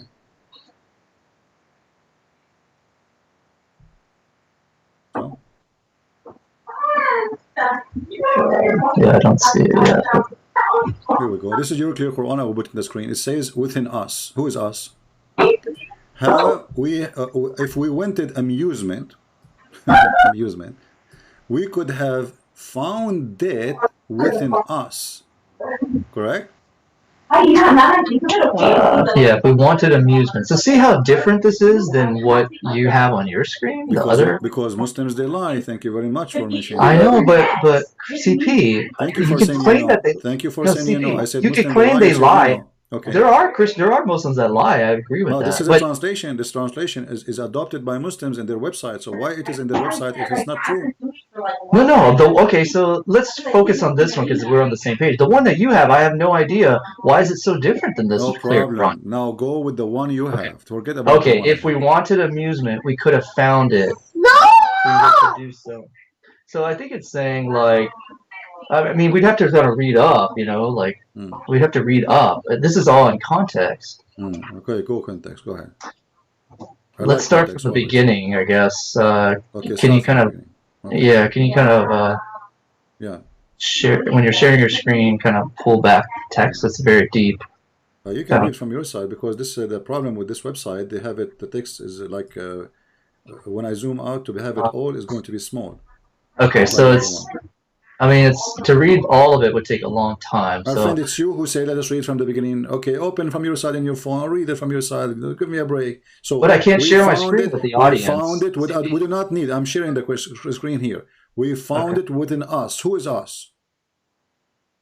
Well, on your screen, I can only see like half of the text. Oh, there you go. My friend, it okay. is you. There you go. Okay, yeah, you're right. You're right. I'm sorry. There. That's AJ, better. Much better. No, wait. It is you who did read the verse in front of you, which I did not open yet in that translation. So how come now you cannot see it no more? It is you who opened it. Okay, I see it, CP, I see. Okay, they said, woe to us, we were unfair. Who is they are they talking about? Does it say if we wanted? We. Who's we? I think it meant the Lord, God. The Lord is we. Allah. How many Lord you have? No, like if we, Allah says, Allah did not create the sky and earth and what is between them for amusement. That's true, right? It's not for amusement. There's a purpose. And so, how is this? The question is, how is this compared to the one that you were showing everyone? The text is totally different, like completely. So what I would do now, what we would do, you see, you don't want to talk about the one you choose, you don't want to talk about the other one you choose, and now you. Well, let's talk about this one. Okay, what is your claim about this? Because I don't have a claim. It says that Allah will find a partner within us. The amusement here is the word lahu, which means no. It says no. It says we did not create the sky and earth and what is between them for amusement. We wanted amusement. So God is saying if that God was trying to amuse us, it would have been there, but we have a purpose. This is a false translation because simply Allah says we did not create the heaven and the sky plain, not amusement. So here the first amusement is a fraud. But if you say that the English translation of the clear Quran is a false translation, all your translation is false, including the other one I'm showing. But then the Quran becomes like a mute point, so it becomes irrelevant. I don't care. For me, I am showing in Arabic. CP. You can copy it. Listen, but CP, I will ignore this. Listen, you can copy the sentence as it is and you post it in Google Translation. Why don't now we go to the Bible? Why don't we go to the Bible now? Okay, take care. Let's. Yeah. What a sneaky guy. Now the problem is translation. Both translation, obviously, they are fraud. And this is my problem now. And our God is one. This is one of the most stupid things Muslims they keep repeating. Who care even if your God is one or half one? Who care if your God is a million or a billion? The question is, what kind of God? He is one or two or three or four, but yet he is stupid. What kind of God he want to take a girlfriend from us?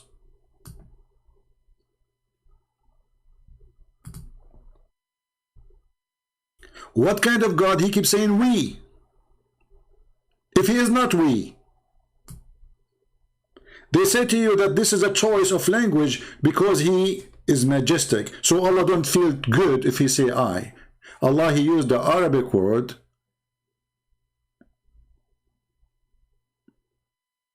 to fix his loneliness, his suffering.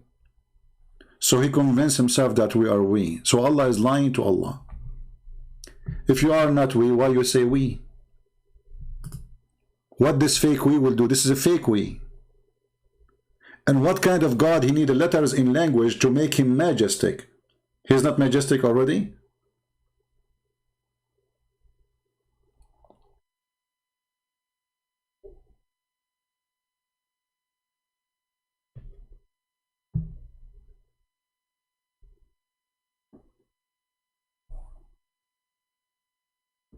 The fact that CP has a PS translation.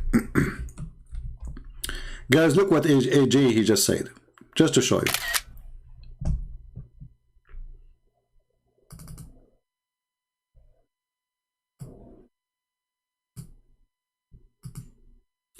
The fact that CP has a BS translation, the clear Quran, was vetted by millions of people. Is it true? It is true. See you all. I will never convert cause of what you CP said. You idiot, it's you who refused the other one and this one. And now you are saying that other one. Secondly, if we go to the one you call the clear Quran, if it is agreed by millions of Muslims, why even the Muslim here did not even list it?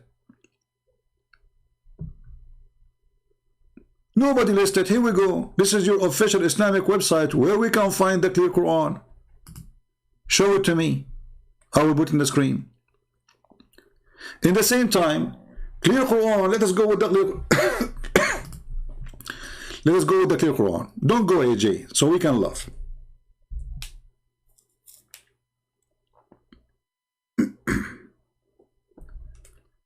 All right.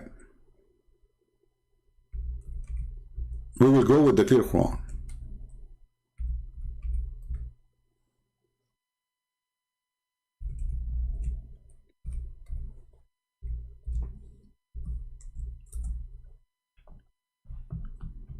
Read with me the clear Quran and laugh how clear it is.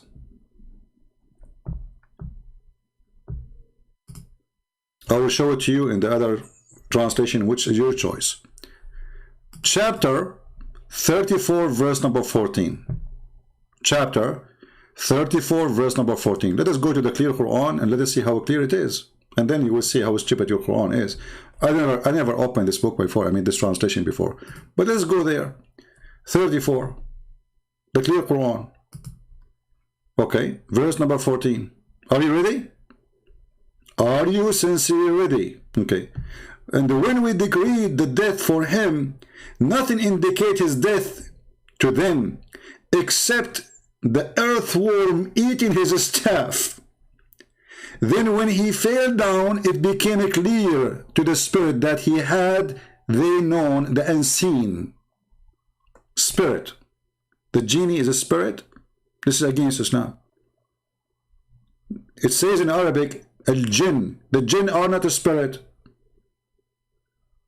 So the clear Quran is made by an idiot. Secondly, according to your translation, this person, Solomon, he died and nobody noticed as he's dead. According to interpretation, he died for a year. He's dead standing. And slowly, slowly, the termites are eating his staff. And nobody noticed. According to your translation, even the spirit did not notice. Look, the spirit are watching the termite. His spirit, do you see the termite eating, you know? The guy is dead for a year and the spirit did not notice that this guy is dead. He don't go to the bathroom. He don't talk to his wives. You talk to him, he don't answer. He don't eat, he don't drink, he don't sit for a year. And the spirit did not notice. They didn't know the unseen. But the guy is in the front of them dead. But the spirit do not know the unseen. Are you there in IJ? This is your Quran translation? The genie became a spirit? And the spirit did not notice that Suleiman is dead for a year? And they notice only when the termite, they ate his steak? Hey AJ, I advise you to change your steak. Never use wood one. Go to Home Depot and get something made from solid metal, which will not rust or be eaten by termite. Termite is the enemy of Allah. So the word genie is a spirit. Is it the Quran says that the jinn is made from fire? How it is a spirit? And this is the clear Quran, which is his choice. I can tell that this person is suffering already. Soon he will have epilepsy, like Muhammad. Because wherever he go, he will find himself in disability. It's not your fault, AJ. You are talking to Christian Prince, humbly. None of you is matched to me, not even your God, Allah. Right? And look, he's saying contradiction for the translation. It is my problem that there is a contradiction for translation, and even the translation you choose for us, it says us. It says it. Your God Allah will marry a goat. He called it it. Because women are not it. And in your translation says us. This is the whole point. We want to know who's us. He will take it from us. Is us, is Allah is a physical object? So why he say it and us? We will take it from us. He did not say we'll take her. He did not say we will take him. He said we'll take it from us. Allah is an idol then. And this is your translation, the one you like me to show in the screen. Cabbage?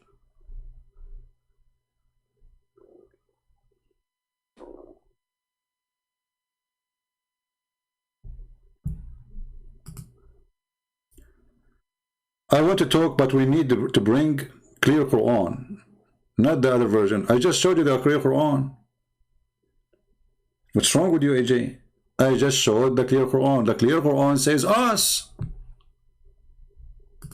If Allah is one in the clear Quran, why people don't want to see, why people don't want to listen to themselves? In the clear Quran, it says us.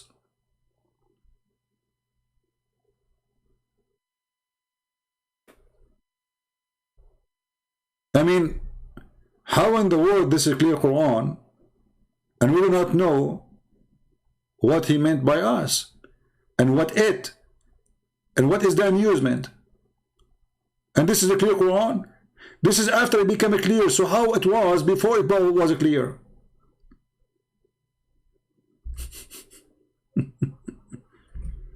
Clear Quran, my friend. Unbelievable. This is how clear it is. It is extremely clear. I mean, who can beat such a clear Quran?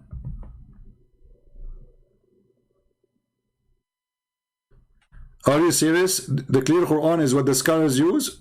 So the Muslims all this time, they were not using the Arabic Quran, they are using the clear Quran English. Guys, Muslim scholars don't use the Arabic Quran no more. They use the clear Quran. And I just said to you, I want to use the clear Quran. I have no problem. But your clear Quran says us. So what we will do now? The whole point of me showing you the stupid verse is your God saying he will take it from us. Us who? You are very cute. So now you change the debate from the word us to about two translation. Who cares? Choose anyone. You are the one who chose the clear Quran. And we are laughing. This is your clear Quran again. We could have found it within us. Do you see the word within? Within, that means something from inside, not outside. Inside what? Inside Allah. This is your translation. This is the clear Quran. Aman Rabbi Aman. Your clear Quran, not the bad Quran.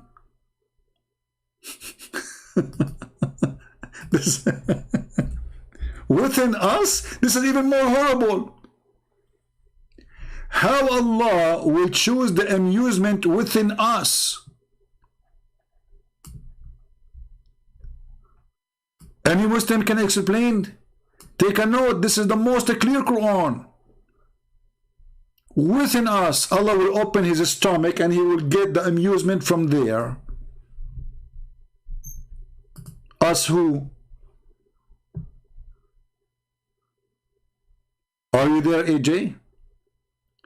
When your Quran says within and us, how we can fix that? You try to fix it, you make it more blind.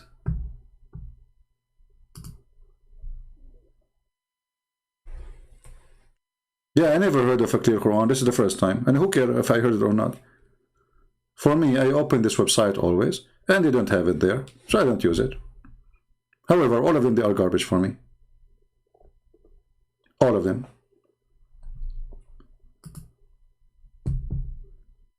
Do we have any Abdul?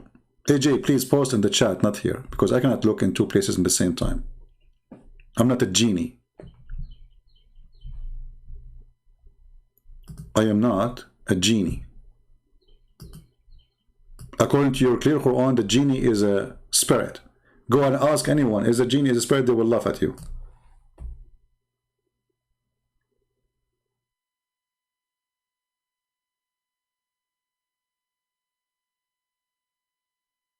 Spirit, huh?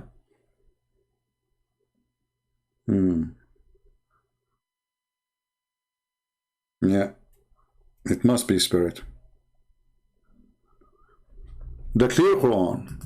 Let's have fun with this clear Quran. Thank you for informing us about this clear Quran so we can laugh at it, you know, beside other books translation. So let us go to chapter 13, verse number 13 in the clear Quran, just for fun.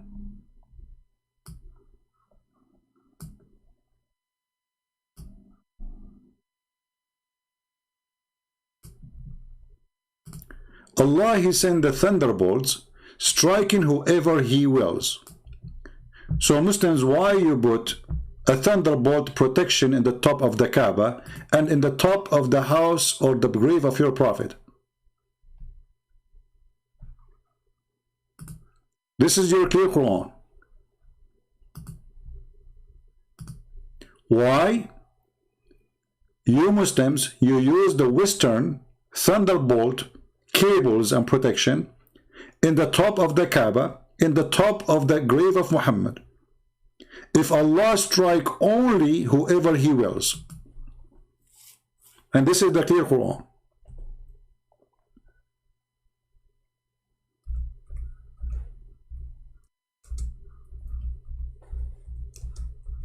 Any Muslim can answer? The reason, very simple. The Kaaba always struck by thunderbolt and destroyed many times. But the Quran says this is a penalty, is not just a natural thing. Is Allah hitting His own Kaaba? Are you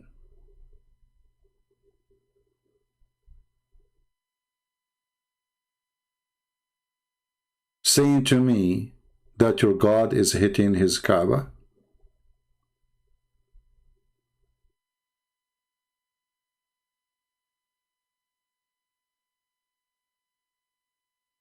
What a funny religion.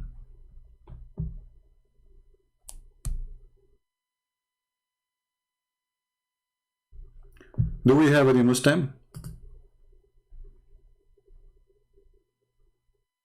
And by the way, if you go read the interpretation for 13:13, you will see that Allah saying that the angel, the thunder is an angel, and he is in charge of the cloud. And he lead the cloud from place to place, and they asked the Prophet, what about the fire we see? He says, this is his fire belt, he beat the cloud with it. And there's 70,000 angels in the right side, and another 70 in the left side.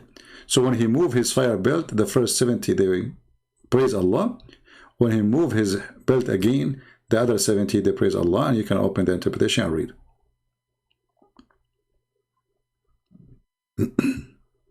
Do we have any Muslim who would like to call us?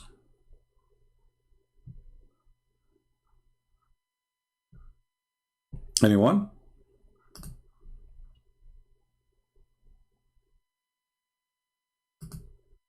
Anybody?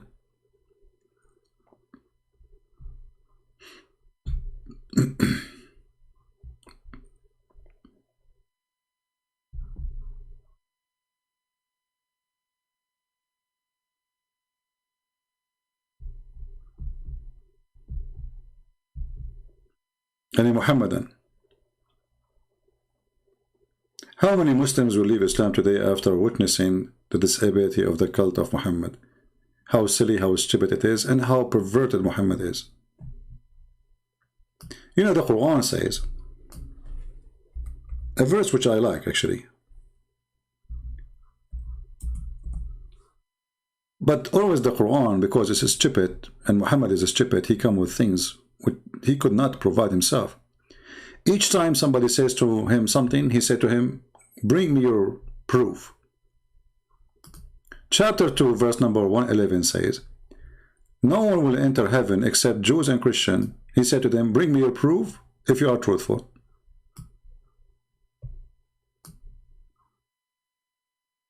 Okay.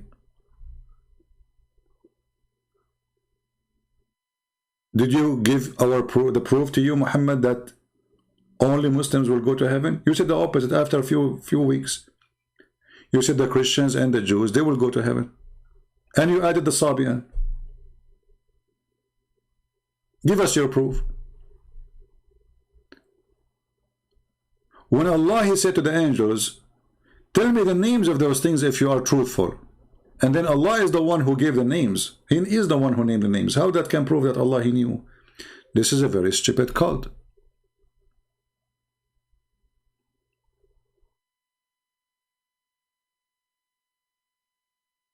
No, I did not hang up on him because he's a liar. I hang up on him because he's a kid. I give you time to prove to yourself and to the others that you are an adult, mature person. Each time this guy, he mentions something, I get him busted with it, he won't change the topic. He said the name calling, I said potato. He says, why you say potato? It's not nice, you should respect. The second we showed him what he's a prophet, he say to us. Secondly, he wanted, right away he want to change the topic, he want to fly. So we want people who have mature brain. The Christian in the time of Jesus did not believe that Jesus is God. Harun, you are just as stupid like your prophet. Because your Quran says that Jesus, according to the Christians, he is God. The Christians say, كفر الذين قالوا إن المسيح هو الله. So again, you are a certified idiot. I'm not sure if those Muslims who come here, they are paid by Christian prince to say stupid things, so Islam will look stupid more than it is stupid. But this is what it looked like. Maybe they are paid by Christian prince. The Christian at that time of Muhammad did not believe Jesus is God. So why your stupid Quran says the Christian, they are kuffar when they say that Jesus is God? And even they say he is son of God. Which is a contradiction, by the way, because which one? Not only they say he is God, by the way, it says he is Allah. If the Messiah is Allah, according to the Christians,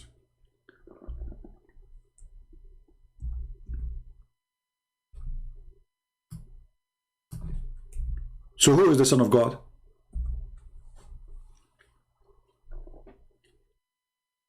Because remember, Allah will be a person, a name of a person, a unique name, right? That's what the Muslims they say. Then when the stupid Muhammad says that the Christian they say the Messiah is Allah. So who is the son of Allah according to the Messiah? According to the Christians.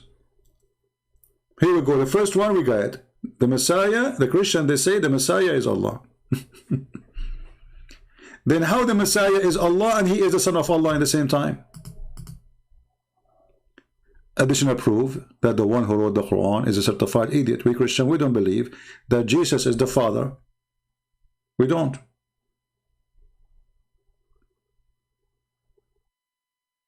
Son of God. So when Muhammad he says that the Christians say that the Messiah is Allah, and then in different verse he says the Christian they say that the Messiah is son of Allah.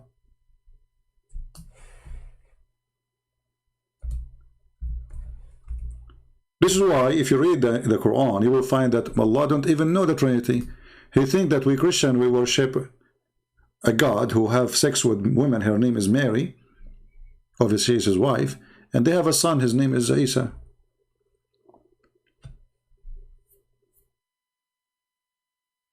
I think what happened, Allah, he lost his stock in the stock market, and since then he went crazy.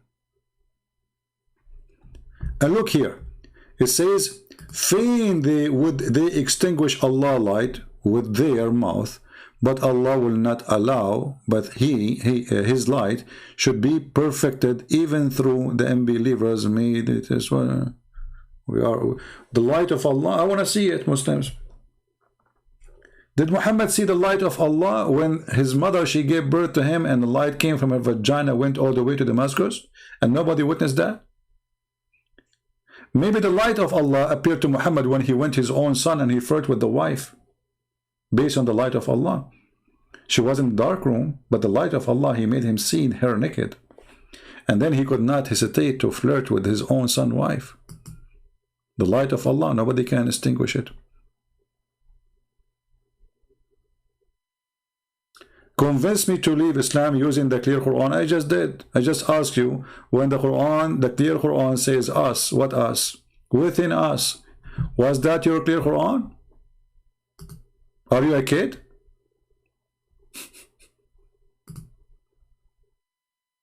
Are you a kid or what?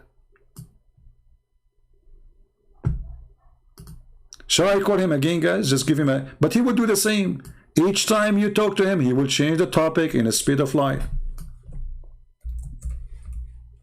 I'm going to give you one more call. And I will ask you a question based on the clear Quran. What do you think, people? Let us do that. If you change topic, I will never call you again.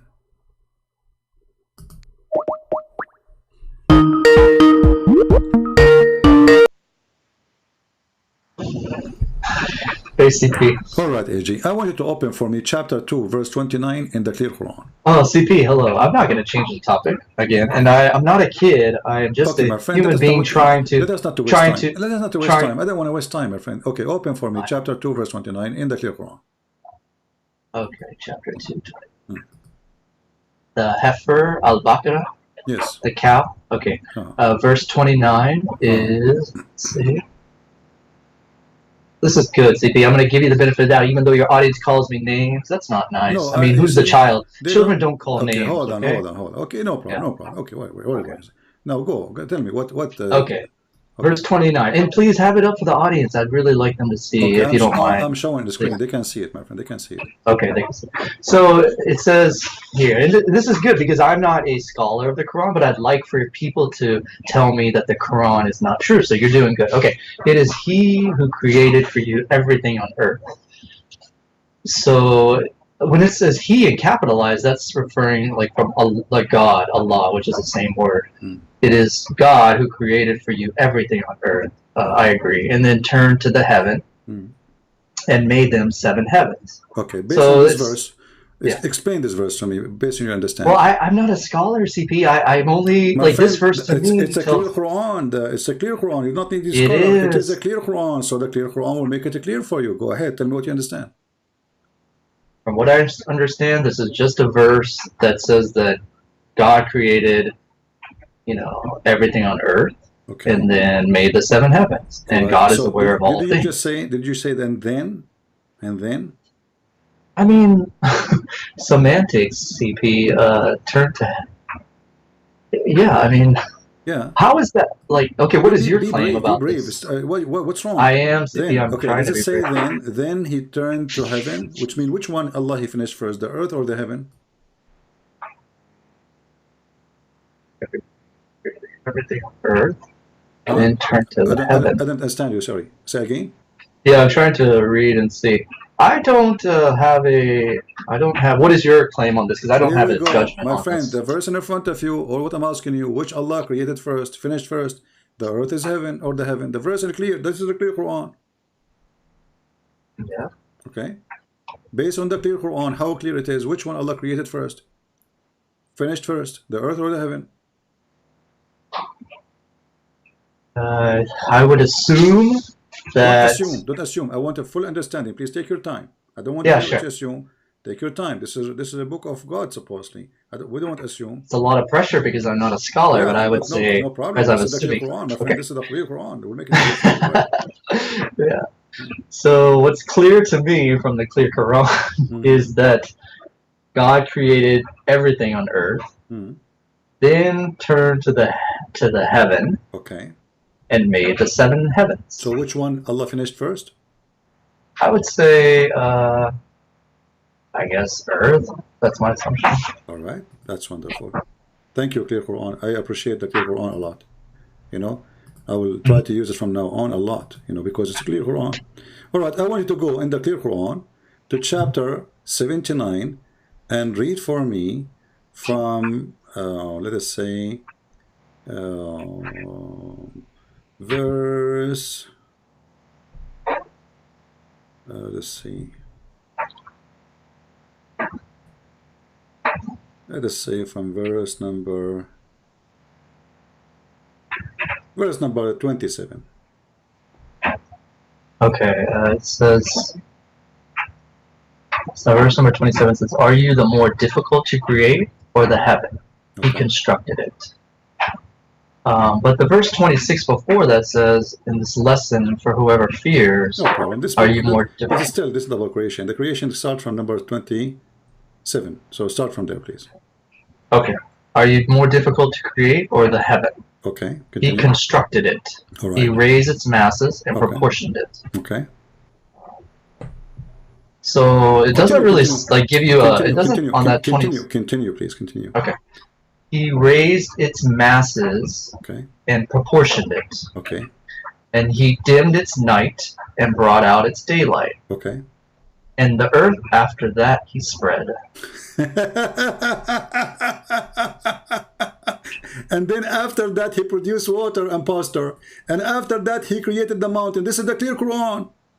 Yeah, so, but where's your? I get what I mean. I think you're right, but maybe can you explain why you think? My friend, the first chapter I gave you, the first chapter I gave you, you said to me, I asked you to answer carefully. Which one Allah finished first? You said, well, obviously the earth, correct? Mm-hmm. Here is the opposite. The first thing Allah He finished, it was the sky. He made them 7 sky, and then He brought the night and the day. So those are the lamps, the stars, and then after that He started working in the earth. And after that, he produced the water and the pasture. And after that, he put the mountains. But in chapter 2, verse 29, Allah, he created everything on earth. And then he went to heaven. And then he made them 7 heaven. And then he finished the heaven. No, but like I read it when I read chapter verse 30. Do you have, right here, not this one, but can you go to the other surah you're talking about? Because in that one it says, and the earth after that he spread. Mm-hmm. It didn't say like the heavens came first. Where did I say? Read carefully. Here we go. What is after I am. He did? Okay. What Allah He did? Here we go. He created. Is it difficult more to create or the heaven? He raised it above. Okay, and He made the proportion for it. And then He did the night and the day. Which means create the lamps. And then after that He started working in the earth. Right. Well, I think it says and the earth after that he spread, and from it he produced water and pasture. Okay, but in chapter 2, verse 29, I asked you, which Allah He finished first? You said the earth. But that's an assumption. This one to me right what here. Assumption? What assumption? This is God. You say when you said to me, as I assume, I said to you, don't assume. You remember? Okay, then. But let me. But let's go. Can you show the other? Because this is the clear Quran. So the clear Quran now saying that your God, He finished everything in earth. Does it say here in the clear Quran everything in the earth? Yeah, he created for you everything on earth. Everything. And then what everything mean? What everything is mean? Everything. It's a clear Quran. Come on. Everything. No, that's true. You're right. Okay, what about if you go to the next verse, that one you told me, the next chapter, which is the one that you're 79. Yeah. So when you go to that one, how is that contradicting this one? That's what I don't see. Because simply the earth in the verse number 229, Allah created everything in the earth, and then He went to the sky. In the sky, He made the sky 7 skies. So there was the 7 heavens. 7 heavens. So He made 7 heavens, and then He brought the light, and He made everything in the heaven, whatever in heaven. So the earth is finished totally first, and then after that, Allah He went to the sky. But in chapter 79. Allah finished everything in heaven, including the stars, the day and the night. He raised it above, and then. But heaven is not the day and the night. Heaven is what is not the day and the night, right? My friend, He said He brought the light. Don't you read? Don't you know how to read? Yeah, I do. You're right. It says brought out its daylight. When you say He did the light, that's mean He made the stars, the sun, etc. Right? So it's clear that this is a contradiction, and not only that, we are not done. Are you ready? Here we go. Let us go to chapter in the same clear Quran. We will not use any Quran except the clear Quran. I love it. Yeah. You know, I'm going to make a frame for it in my bedroom. Every morning I wake up, I see the clear Quran. I like the clear Quran. So here we go. This is in chapter 41. And let us read together. I don't know if the text is coming to you clear. Is it clear? Yeah, I see it. All right. It says here,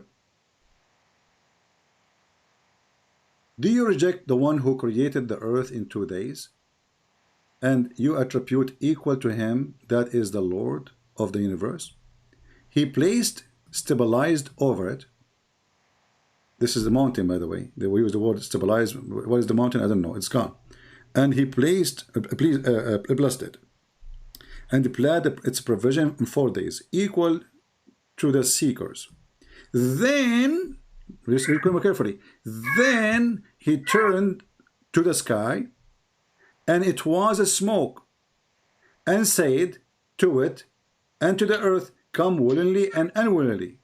And then he completed them in 7 heaven in 2 days. He assigned each universe its law, and we decorated the lower universe with lamps, and for protection. That is the design of the Almighty All-Knowing. So here we find totally the opposite from 79 again, because here Allah, he created everything in the top of the earth. This is in total agreement with chapter 2 verse 29. So he made the earth in 2 days. Then he placed mountains in the top of it. Stabilizer is the mountain, supposedly. This is false translation. You can see the word mountain there. And then it says, and he blessed the earth, which means he gave us provision like water, trees, etc. And then he turned to the sky, and the sky was a smoke, which means was nothing. And then he completed the 7 heaven, and then he decorated the heaven with the stars. So the last thing was creating the stars. In chapter 41, look what happened in the clear Quran. I love you, clear Quran. How are you doing, clear Quran? From now on, you are my soldier. Here we go. Is the universe here referring to the sky? What is it referring? Sky. There's no universe. This is stupid translation. Universe. There's no universe. It's a lower heaven, sky. Yeah. So is this talking about heaven? Heaven is different, right? Yeah. Heaven. Okay. Yeah. No, heaven here is there's no heaven actually. It is a sky. Sky. So like the sky, the universe, seven sky. The Quran never here use the word heaven, but the Muslim use it. What was the smoke that was referred to? Smoke. This is a smoke was coming from the earth because Allah was cooking the earth, and you can open Ibn Kathir and you can read it. So there was nothing. The sky is empty. Cooking the earth. Okay. Yeah, Allah was cooking the earth because the smoke is coming from the earth according to Ibn Kathir. So the sky was a smoke. Totally, there's no nothing. And then Allah, he made the sky, 7 sky, and then the last thing he did, he created the stars. If we go back to chapter 79, you will see it is totally the opposite in the order. First, Allah, he created the sky. He made the heaven. According to your translation, see? Just to show you how they lie. How the word here appear as heaven and the word here appear as universe, when it's the same word in Arabic. This is how liar they are. Heaven, universe. Heaven, universe. There's a huge difference between universe and heaven. And then, are you difficult to create or the heaven he constructed? He raised it in mass, etc. And then he dimmed the light and the day. Okay, and then after that he spread the earth. And after that he put the water. But here is the opposite. My friend, AJ, I trust that you are a decent man. And you are a growing, mature, smart person. I advise you to leave Islam right now. The Quran says, if this is a book made by other than Allah, you shall find a contradiction. Your God says that, not me. This is a clear contradiction like the sun, like the clear Quran. Clear contradiction. What say you? Well, I'll tell you that if you found this to be a contradiction, I will give you the benefit of the doubt. Maybe you're right, maybe you're wrong. I don't know. But this is not enough. See, this is what you do. You never give me an answer. Is it a clear contradiction or not? Yes, it's a clear contradiction. Okay, thank you very much. So our friend AJ agree that this is an amazing, clear contradiction. But isn't it the Quran says, if this is a book made by other than Allah, you will find contradiction in it? Yeah, I mean, like, I'm giving you the benefit of the doubt that it is a contradiction, but that still is not enough. I agreed. You don't give me the benefit. I know, but CP, let me finish talking. My friend, don't give me the benefit of the doubt. You agreed. You said I agree. I think we are okay, if you want to know, like, what I feel right now is that you said already you agreed. There's a contradiction. You said that already. Yes, okay. I said this seems like a contradiction, and it may be contradicted. I give you that. As long there is a contradiction, the Quran in chapter 4, verse number 82 says, if this is a book made by other than Allah, you will find a lot of contradiction in it, or you will find contradiction in it. Let us go to chapter Yeah, 4. I think Annie Chung, Ann Chung, somebody on the chat, they're talking about Forget like about the come to chat. Jesus. Focus with me, No, please. no, Focus with I me, know, I please. am Focus focusing on with you, me, but I please. keep. No, I don't want the chat, please. I will disable the chat just for your sake. I'm trying to save you, my friend. Please. Okay. Here it Okay. says in the Quran, chapter 4, verse number 82, and I'm going to open for you the clear Quran, not any Quran, the one you like, based on your choice. Do they not ponder the Quran? This is actually good. What you did, CP, was good. Can you find me another one like this and find many I can more find if you they millions. are? All of them, they are contradiction, but let's focus on. You're busy working. Don't they ponder the Quran? No, it's not Had it that. been from other than any than God, they would have found in it much disparity, which means contradictions. This is your Quran translation. This is good. CP, you've done well. If you could find me one that's relevant to like, because like I hear that if this is a contradiction, but it's so confusing about heaven, earth. It doesn't really matter to me as much as the contradictions about what should I believe in, how should I act, what are, those things are more important than whether the heaven or heavens was first. Yeah, if that's a contradiction and you think that I should refute the Quran totally, the reason it's hard to is because this is a very like sort of unimportant thing to me. What's more important, this is an important thing to you? It is, because are you saying the Bible you are doesn't have saying any to me, contradictions? hold on. No, wait. Does the Bible have this any This contradictions? is what how you do. You skip. So you are saying to me that there is a God. He don't remember which one he created first, and this is not important for you. No. It's if it's a contradiction, It's not if no more. It's not if no more. You agreed it is contradiction. I said I will assume and give you the benefit of the doubt. You see, you are not being honest again. It's recorded, my friend. It's recorded. You said yes, I agree. It's contradiction. You said that. I know, but please don't straw man. Just try to talk like. Here. I'm not here to try to talk. You are just a kid. A man who don't honor what he say, he is no man for me. I blocked you. It's recorded. You said I agree. It is a contradiction. All the people here are my witnesses. And now I will show you a second contradiction, and you will ask me for more. And I will show you a third contradiction, and still it's not. So you are a person trying to escape. The first excuse, we want to use the clear Quran. So we jump like monkeys to the clear Quran. And now in the clear Quran, we found a clear contradiction, and you agreed. Less than 30, not even 2 minutes after, you took back what you said. Trying to say I did not say that. It's recorded. Everything we said here is live on air, is going to stay on air. I can find you tons of contradictions.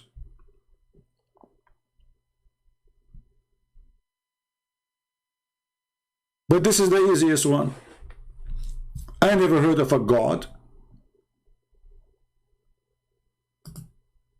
He don't remember what he did first.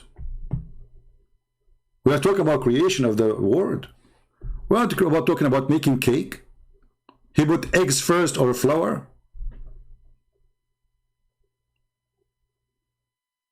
Maybe he add the sugar after the eggs. That will not make any difference. But we are talking about how he created the world. And this is a God who cannot repeat the story twice accurately.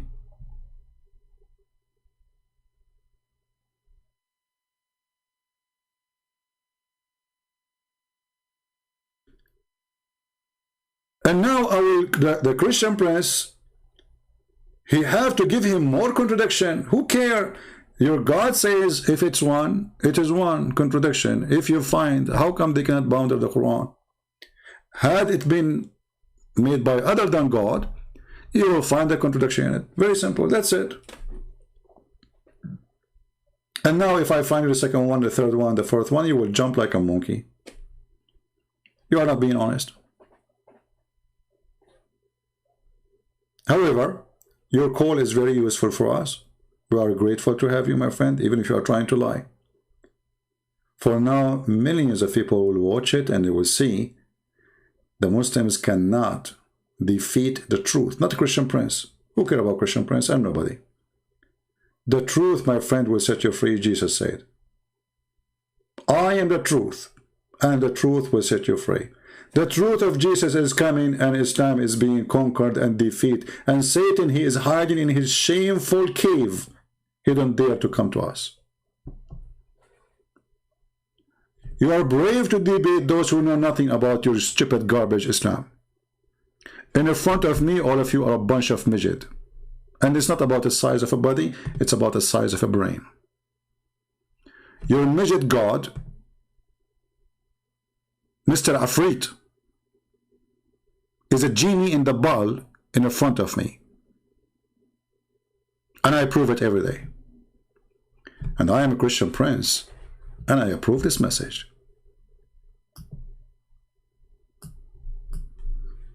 Do we have any Muslim? Who is next? Who is next? Who is willing to face tsunami? Your God Allah himself don't dare. Even if he have corners, I will make him square.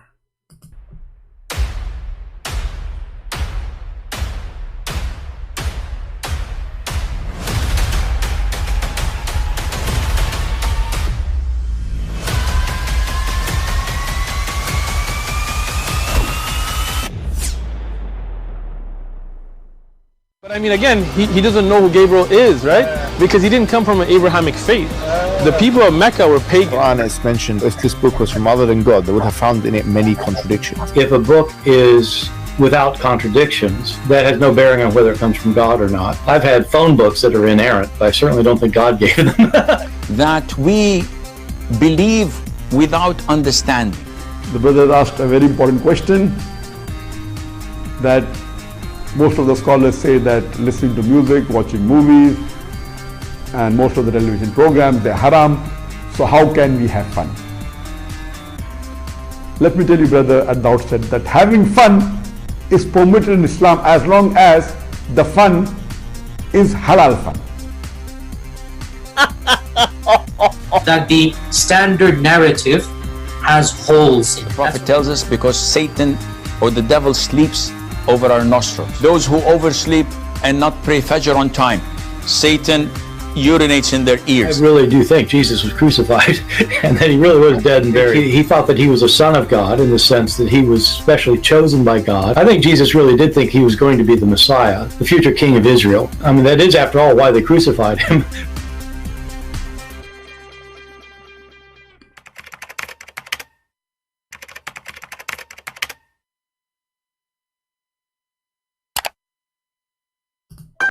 Next. Who's next?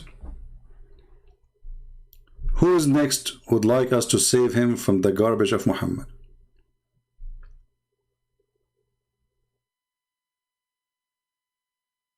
Who is next? Who would like to call his scholar, his sheikh, and put him live on air with me, and you sit and you watch? Who is the Ustadz? The Ustadz who dare to call me or to let me call him? Where is the Ustadz of Indonesia? Are they sleeping because of the too much shish kebab they are eating from the back and the shoulders of the poor Muslims? Ustadz. What he do for living? Ustadz. Can you say your prophet name correctly? I am Ustadz. Can you explain to us? And I'm Ustadz.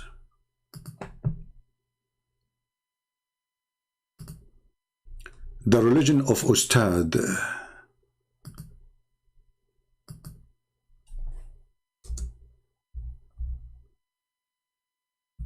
Everybody is Ustadz. And the Ustadz agree that nobody knows what this means save Allah.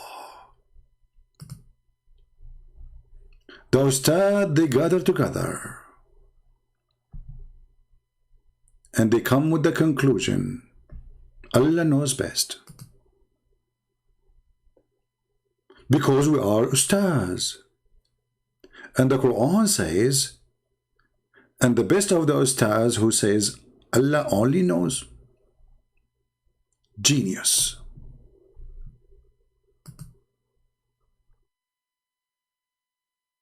Do we have any Ustad so we can hang him in our Christmas tree? As we will not hang him literally, we will hang him like a little, we will take a picture of you, we will make like a statues for you, and we'll hang it like a Papa Noel. Because all of you, you are Papa Noel. Priceless gift from God.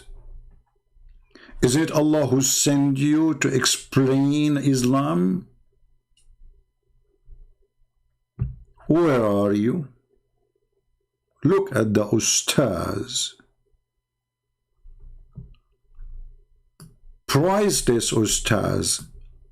Peaceful faces. The peace of Allah is dropping. The guidance of Allah is shining.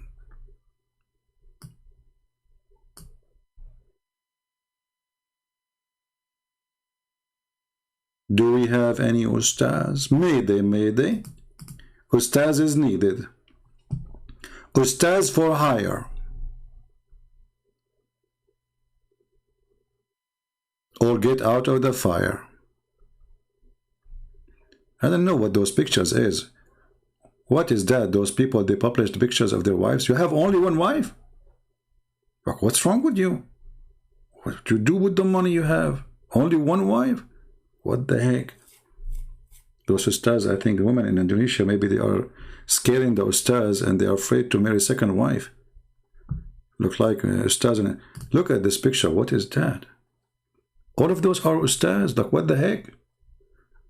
Look like the whole country became Ustaz. This is the business of the one who have no business.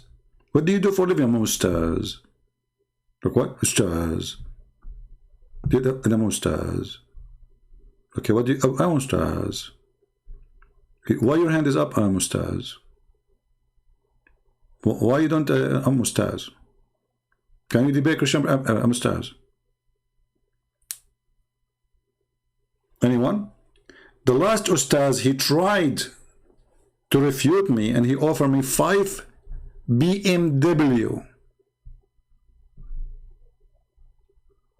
The result of trying to argue with me, he had a heart attack and he died literally. Ustaz insane, oh sorry, insan. Christian Prince, I'm going to offer you, Christian Prince, 5 BMW if you can answer those questions. You know, Christian Prince, like, we have no idea what to do now. Like 5 BMW, what about 1? I mean, my car is so old, man. 5? Man, I wish that Muslims, they call me each time they lose, I get 5 BMW. 5 BMW? Christian Prince.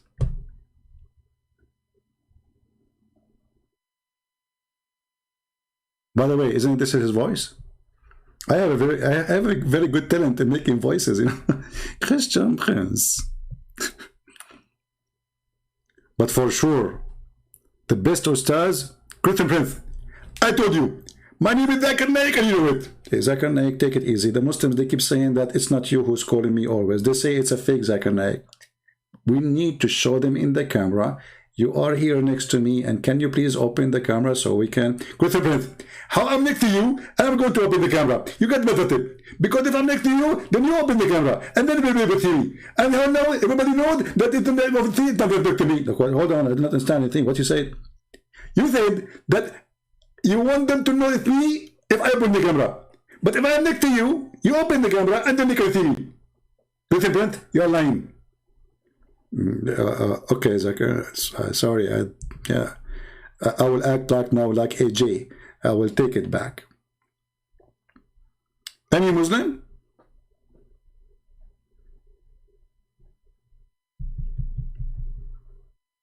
And don't forget the ad of Zakir Naik. He is asking the Muslims to subscribe to his son because he's looking for a wife. Man, I never thought about this. How many subscriptions I will get more if I say I'm looking for a wife now? Me. Here, Indonesian people announce to Indonesian women all over Indonesia, specifically Muslims, I'm looking for a wife. Let us get more subscriptions. That's deep. That's really deep. So do we have any Muslim? Anyone? Papa, Mama? Papa, Mom, Mayab? I know Indonesian, by the way, but I am humbly, I try not to speak it because I don't want people to know how many languages I speak. I am like Al-Hussein, I speak 70 million languages. I mean, you Shia, don't you think you are exaggerating about how many languages he speaks? Aren't you sure it's not like 69 million and 999,999,999 language? 70 million? I mean, 70 million? Okay. I mean, the guy, he speaks 70 million languages. I mean, what you can do about it? It's normal. It's everybody do that, you know. I don't know. Do we have even 70 million languages in this earth? Oh boy. Any Muhammadan? Our Skype is open and we are waiting for the Ustadz. Look at those Ustadz. Look at them. Man. You know, I saw an article about one of them. I think the one who's wearing the zebra around his dress. It says he take $5,000 for every speech he make. Hey Christians, poor me. How many hours now I'm here every day? $5,000. He will not talk unless they pay him $5,000 with hotel, food, airplane. Oh boy. That's a great business. This is the biggest business actually. $5,000 to make a speech. Why? Are you laying eggs made of gold? What do you say in your speech? You let me know. Any Abdul?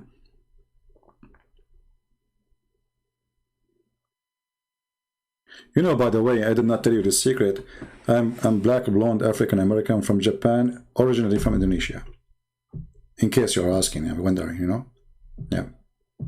And the proof I am from Indonesia, I like rice. I mean, how come my proof is not enough for you when Allah gave nothing about proving himself to be God? At least rice is real.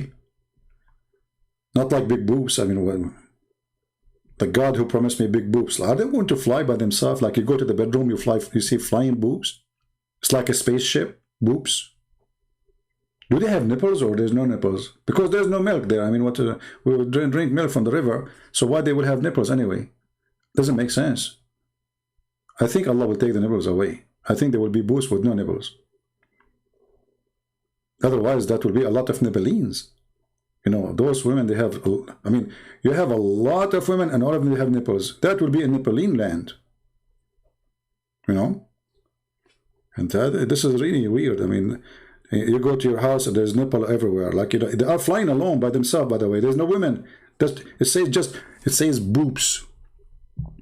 It doesn't say women. It says, but in the translation, they say boobs. Aren't you going to get scared? What if you entered the house and it was dark and suddenly a boob hit your face? Especially if the nipples, like they have like, ding, go in your eye. I think you have to wear glasses. Nipples. كواعب أترابا. Yeah. Ha ha. I'm God. I give you nipples. Big boobs. Don't you like big boobs?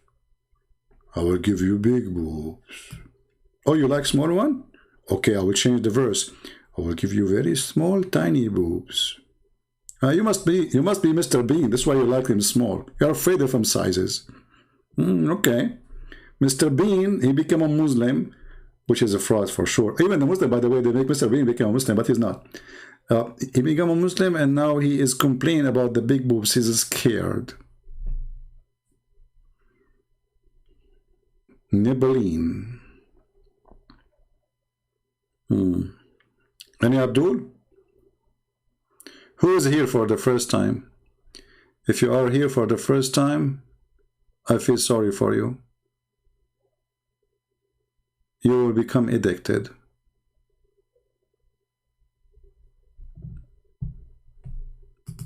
And now you need to go to the hospital to fight addiction.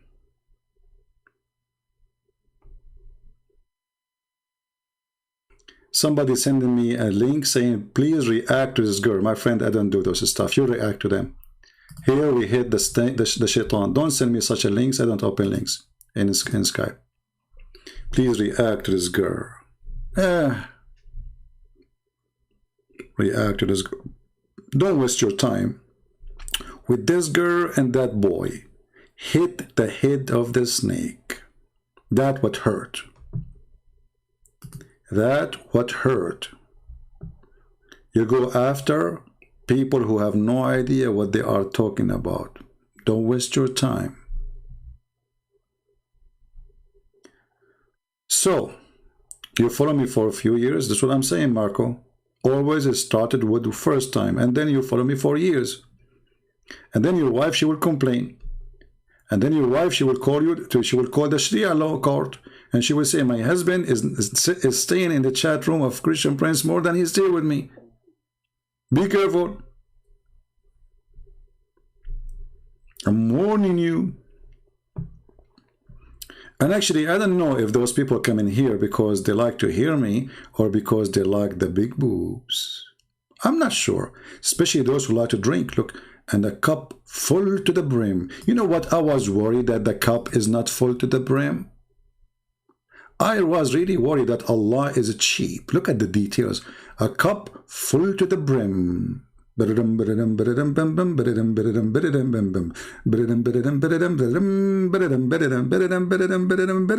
Amazing.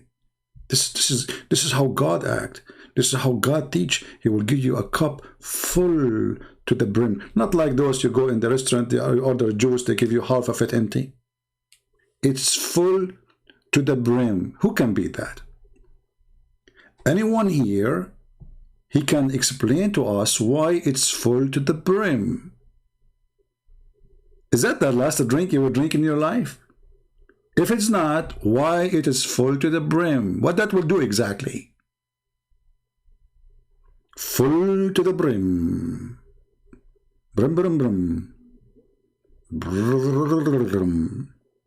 That's so deep, man.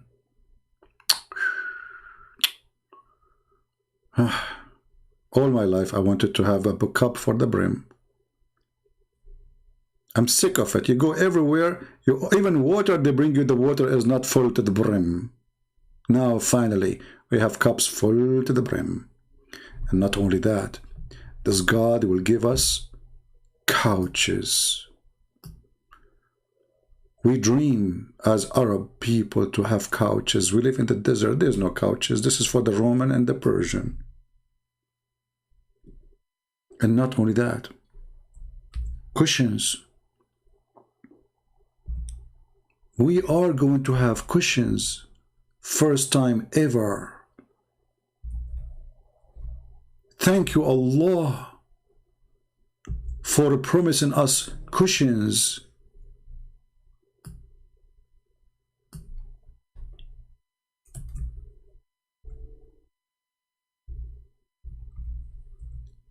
Who can resist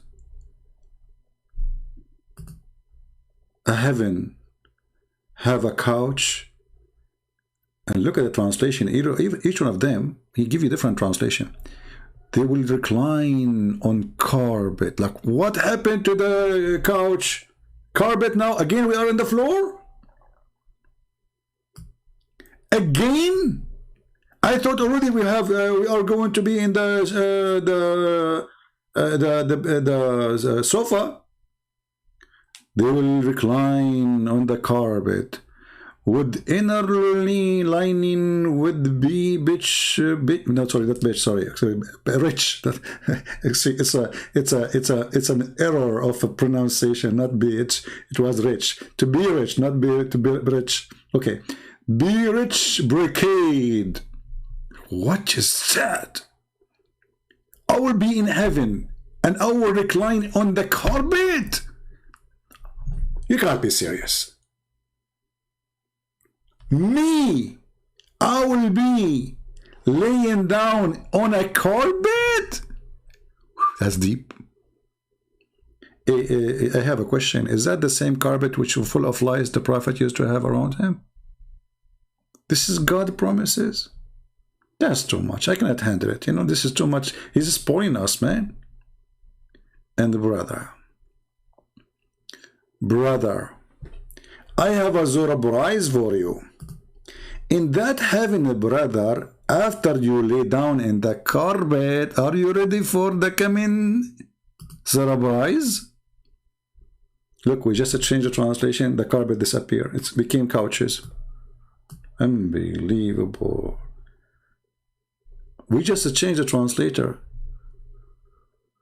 It's not reclining on a in a carpet no more. It's couches.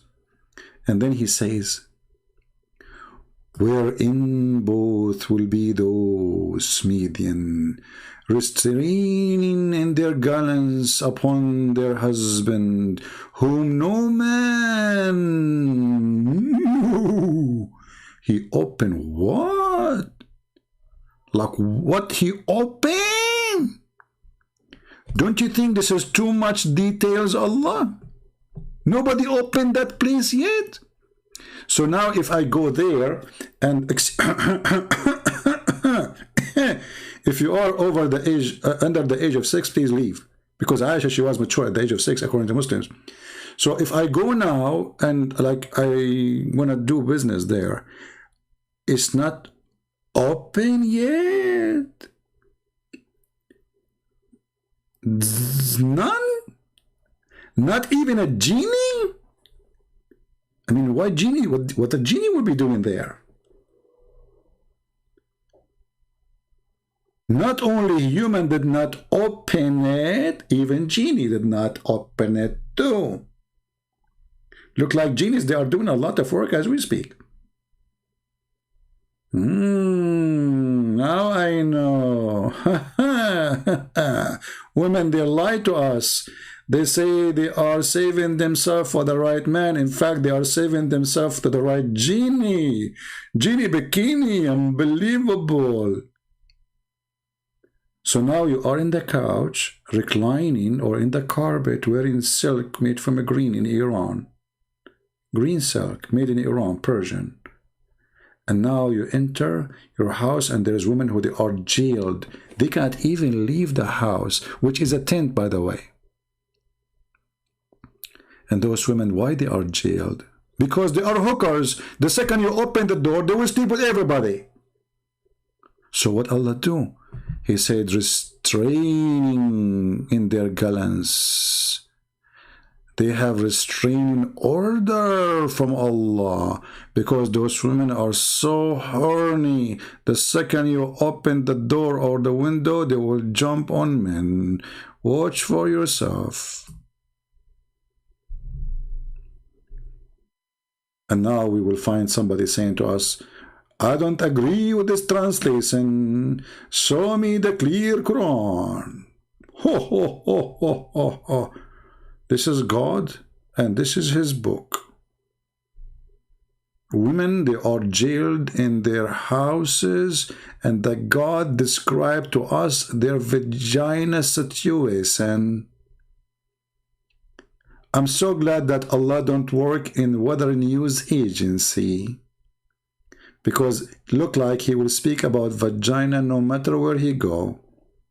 He might say it's going to rain there, or maybe stormy, or there's a lot of hair, or maybe he will mention that there is a tsunami gushing forth. So thanks to Allah that he is not in charge of weather and news in Fox News. Otherwise we are in trouble. Do we have any Muslim? And then after we finish, the Muslim, they will leave comments saying, is a liar. Everything we show is in the screen in their book, their translation. He is a liar. Now, I want you people to do me a favor. After we finish, please don't say, God bless you, Christian Prince. Thank you very much, Christian Prince. I really appreciate those words. But there's something more important. You can say them if you want, but say something move you about what we spend the time here together. Don't tell me from all the time we are together now, all the Muslims, they call us. You just remember to say, thank you, Christian Prince. I want you to leave a comment about conversation happening between me and Muslims. About the guy who left Islam from Germany. I want you to be part of what we do, not only here in the chat. After we finish the video, please make a comment. It's a shameful thing.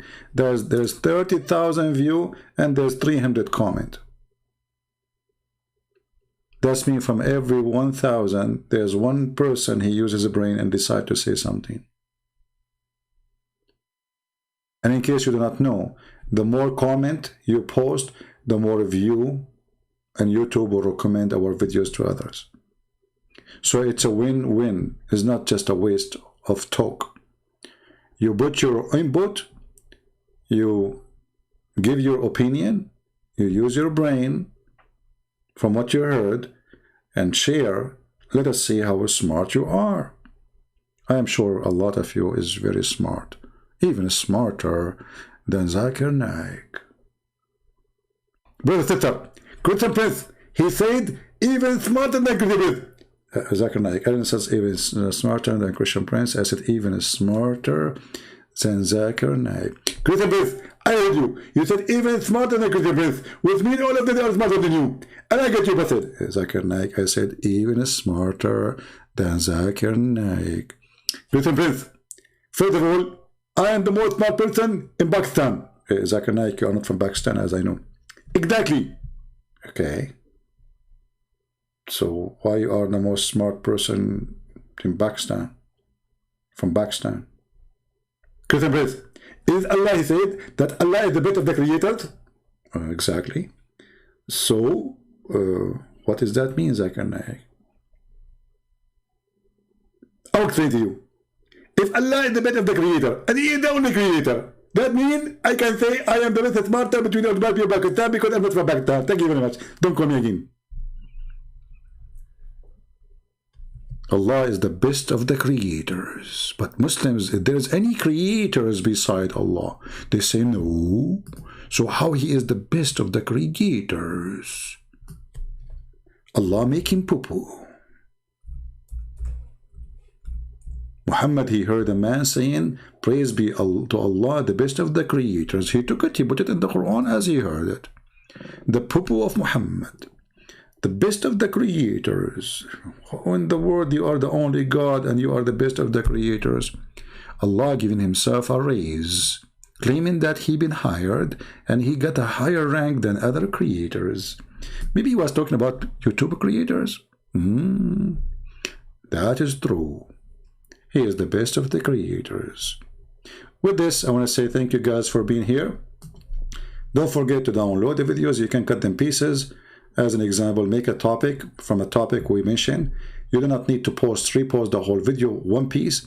And I advise you, by the way, don't use the same title for the video. So, because then they will appear in one page, all of you. Based in the discussion, you can put the title of your choice. So, cut it pieces, make it short. You can make even, actually, I wish there's some of you will make a videos of 2 minutes or 3 minutes of something. Like a Muslim, he put something in the chat. I take screenshot, I get him busted. That is a video by itself. Maybe like a minute or 2 videos. I would really appreciate to see that because that will help more to spread the news and the truth. I want to say thank you all for being here. May the Lord bless you. And until we see you soon again, Christ is Lord. Islam is a scam. And the truth will set you free. Thank you.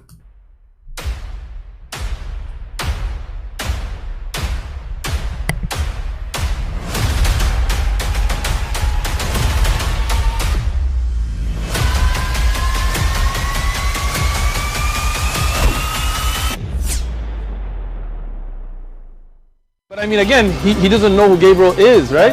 Because he didn't come from an Abrahamic faith.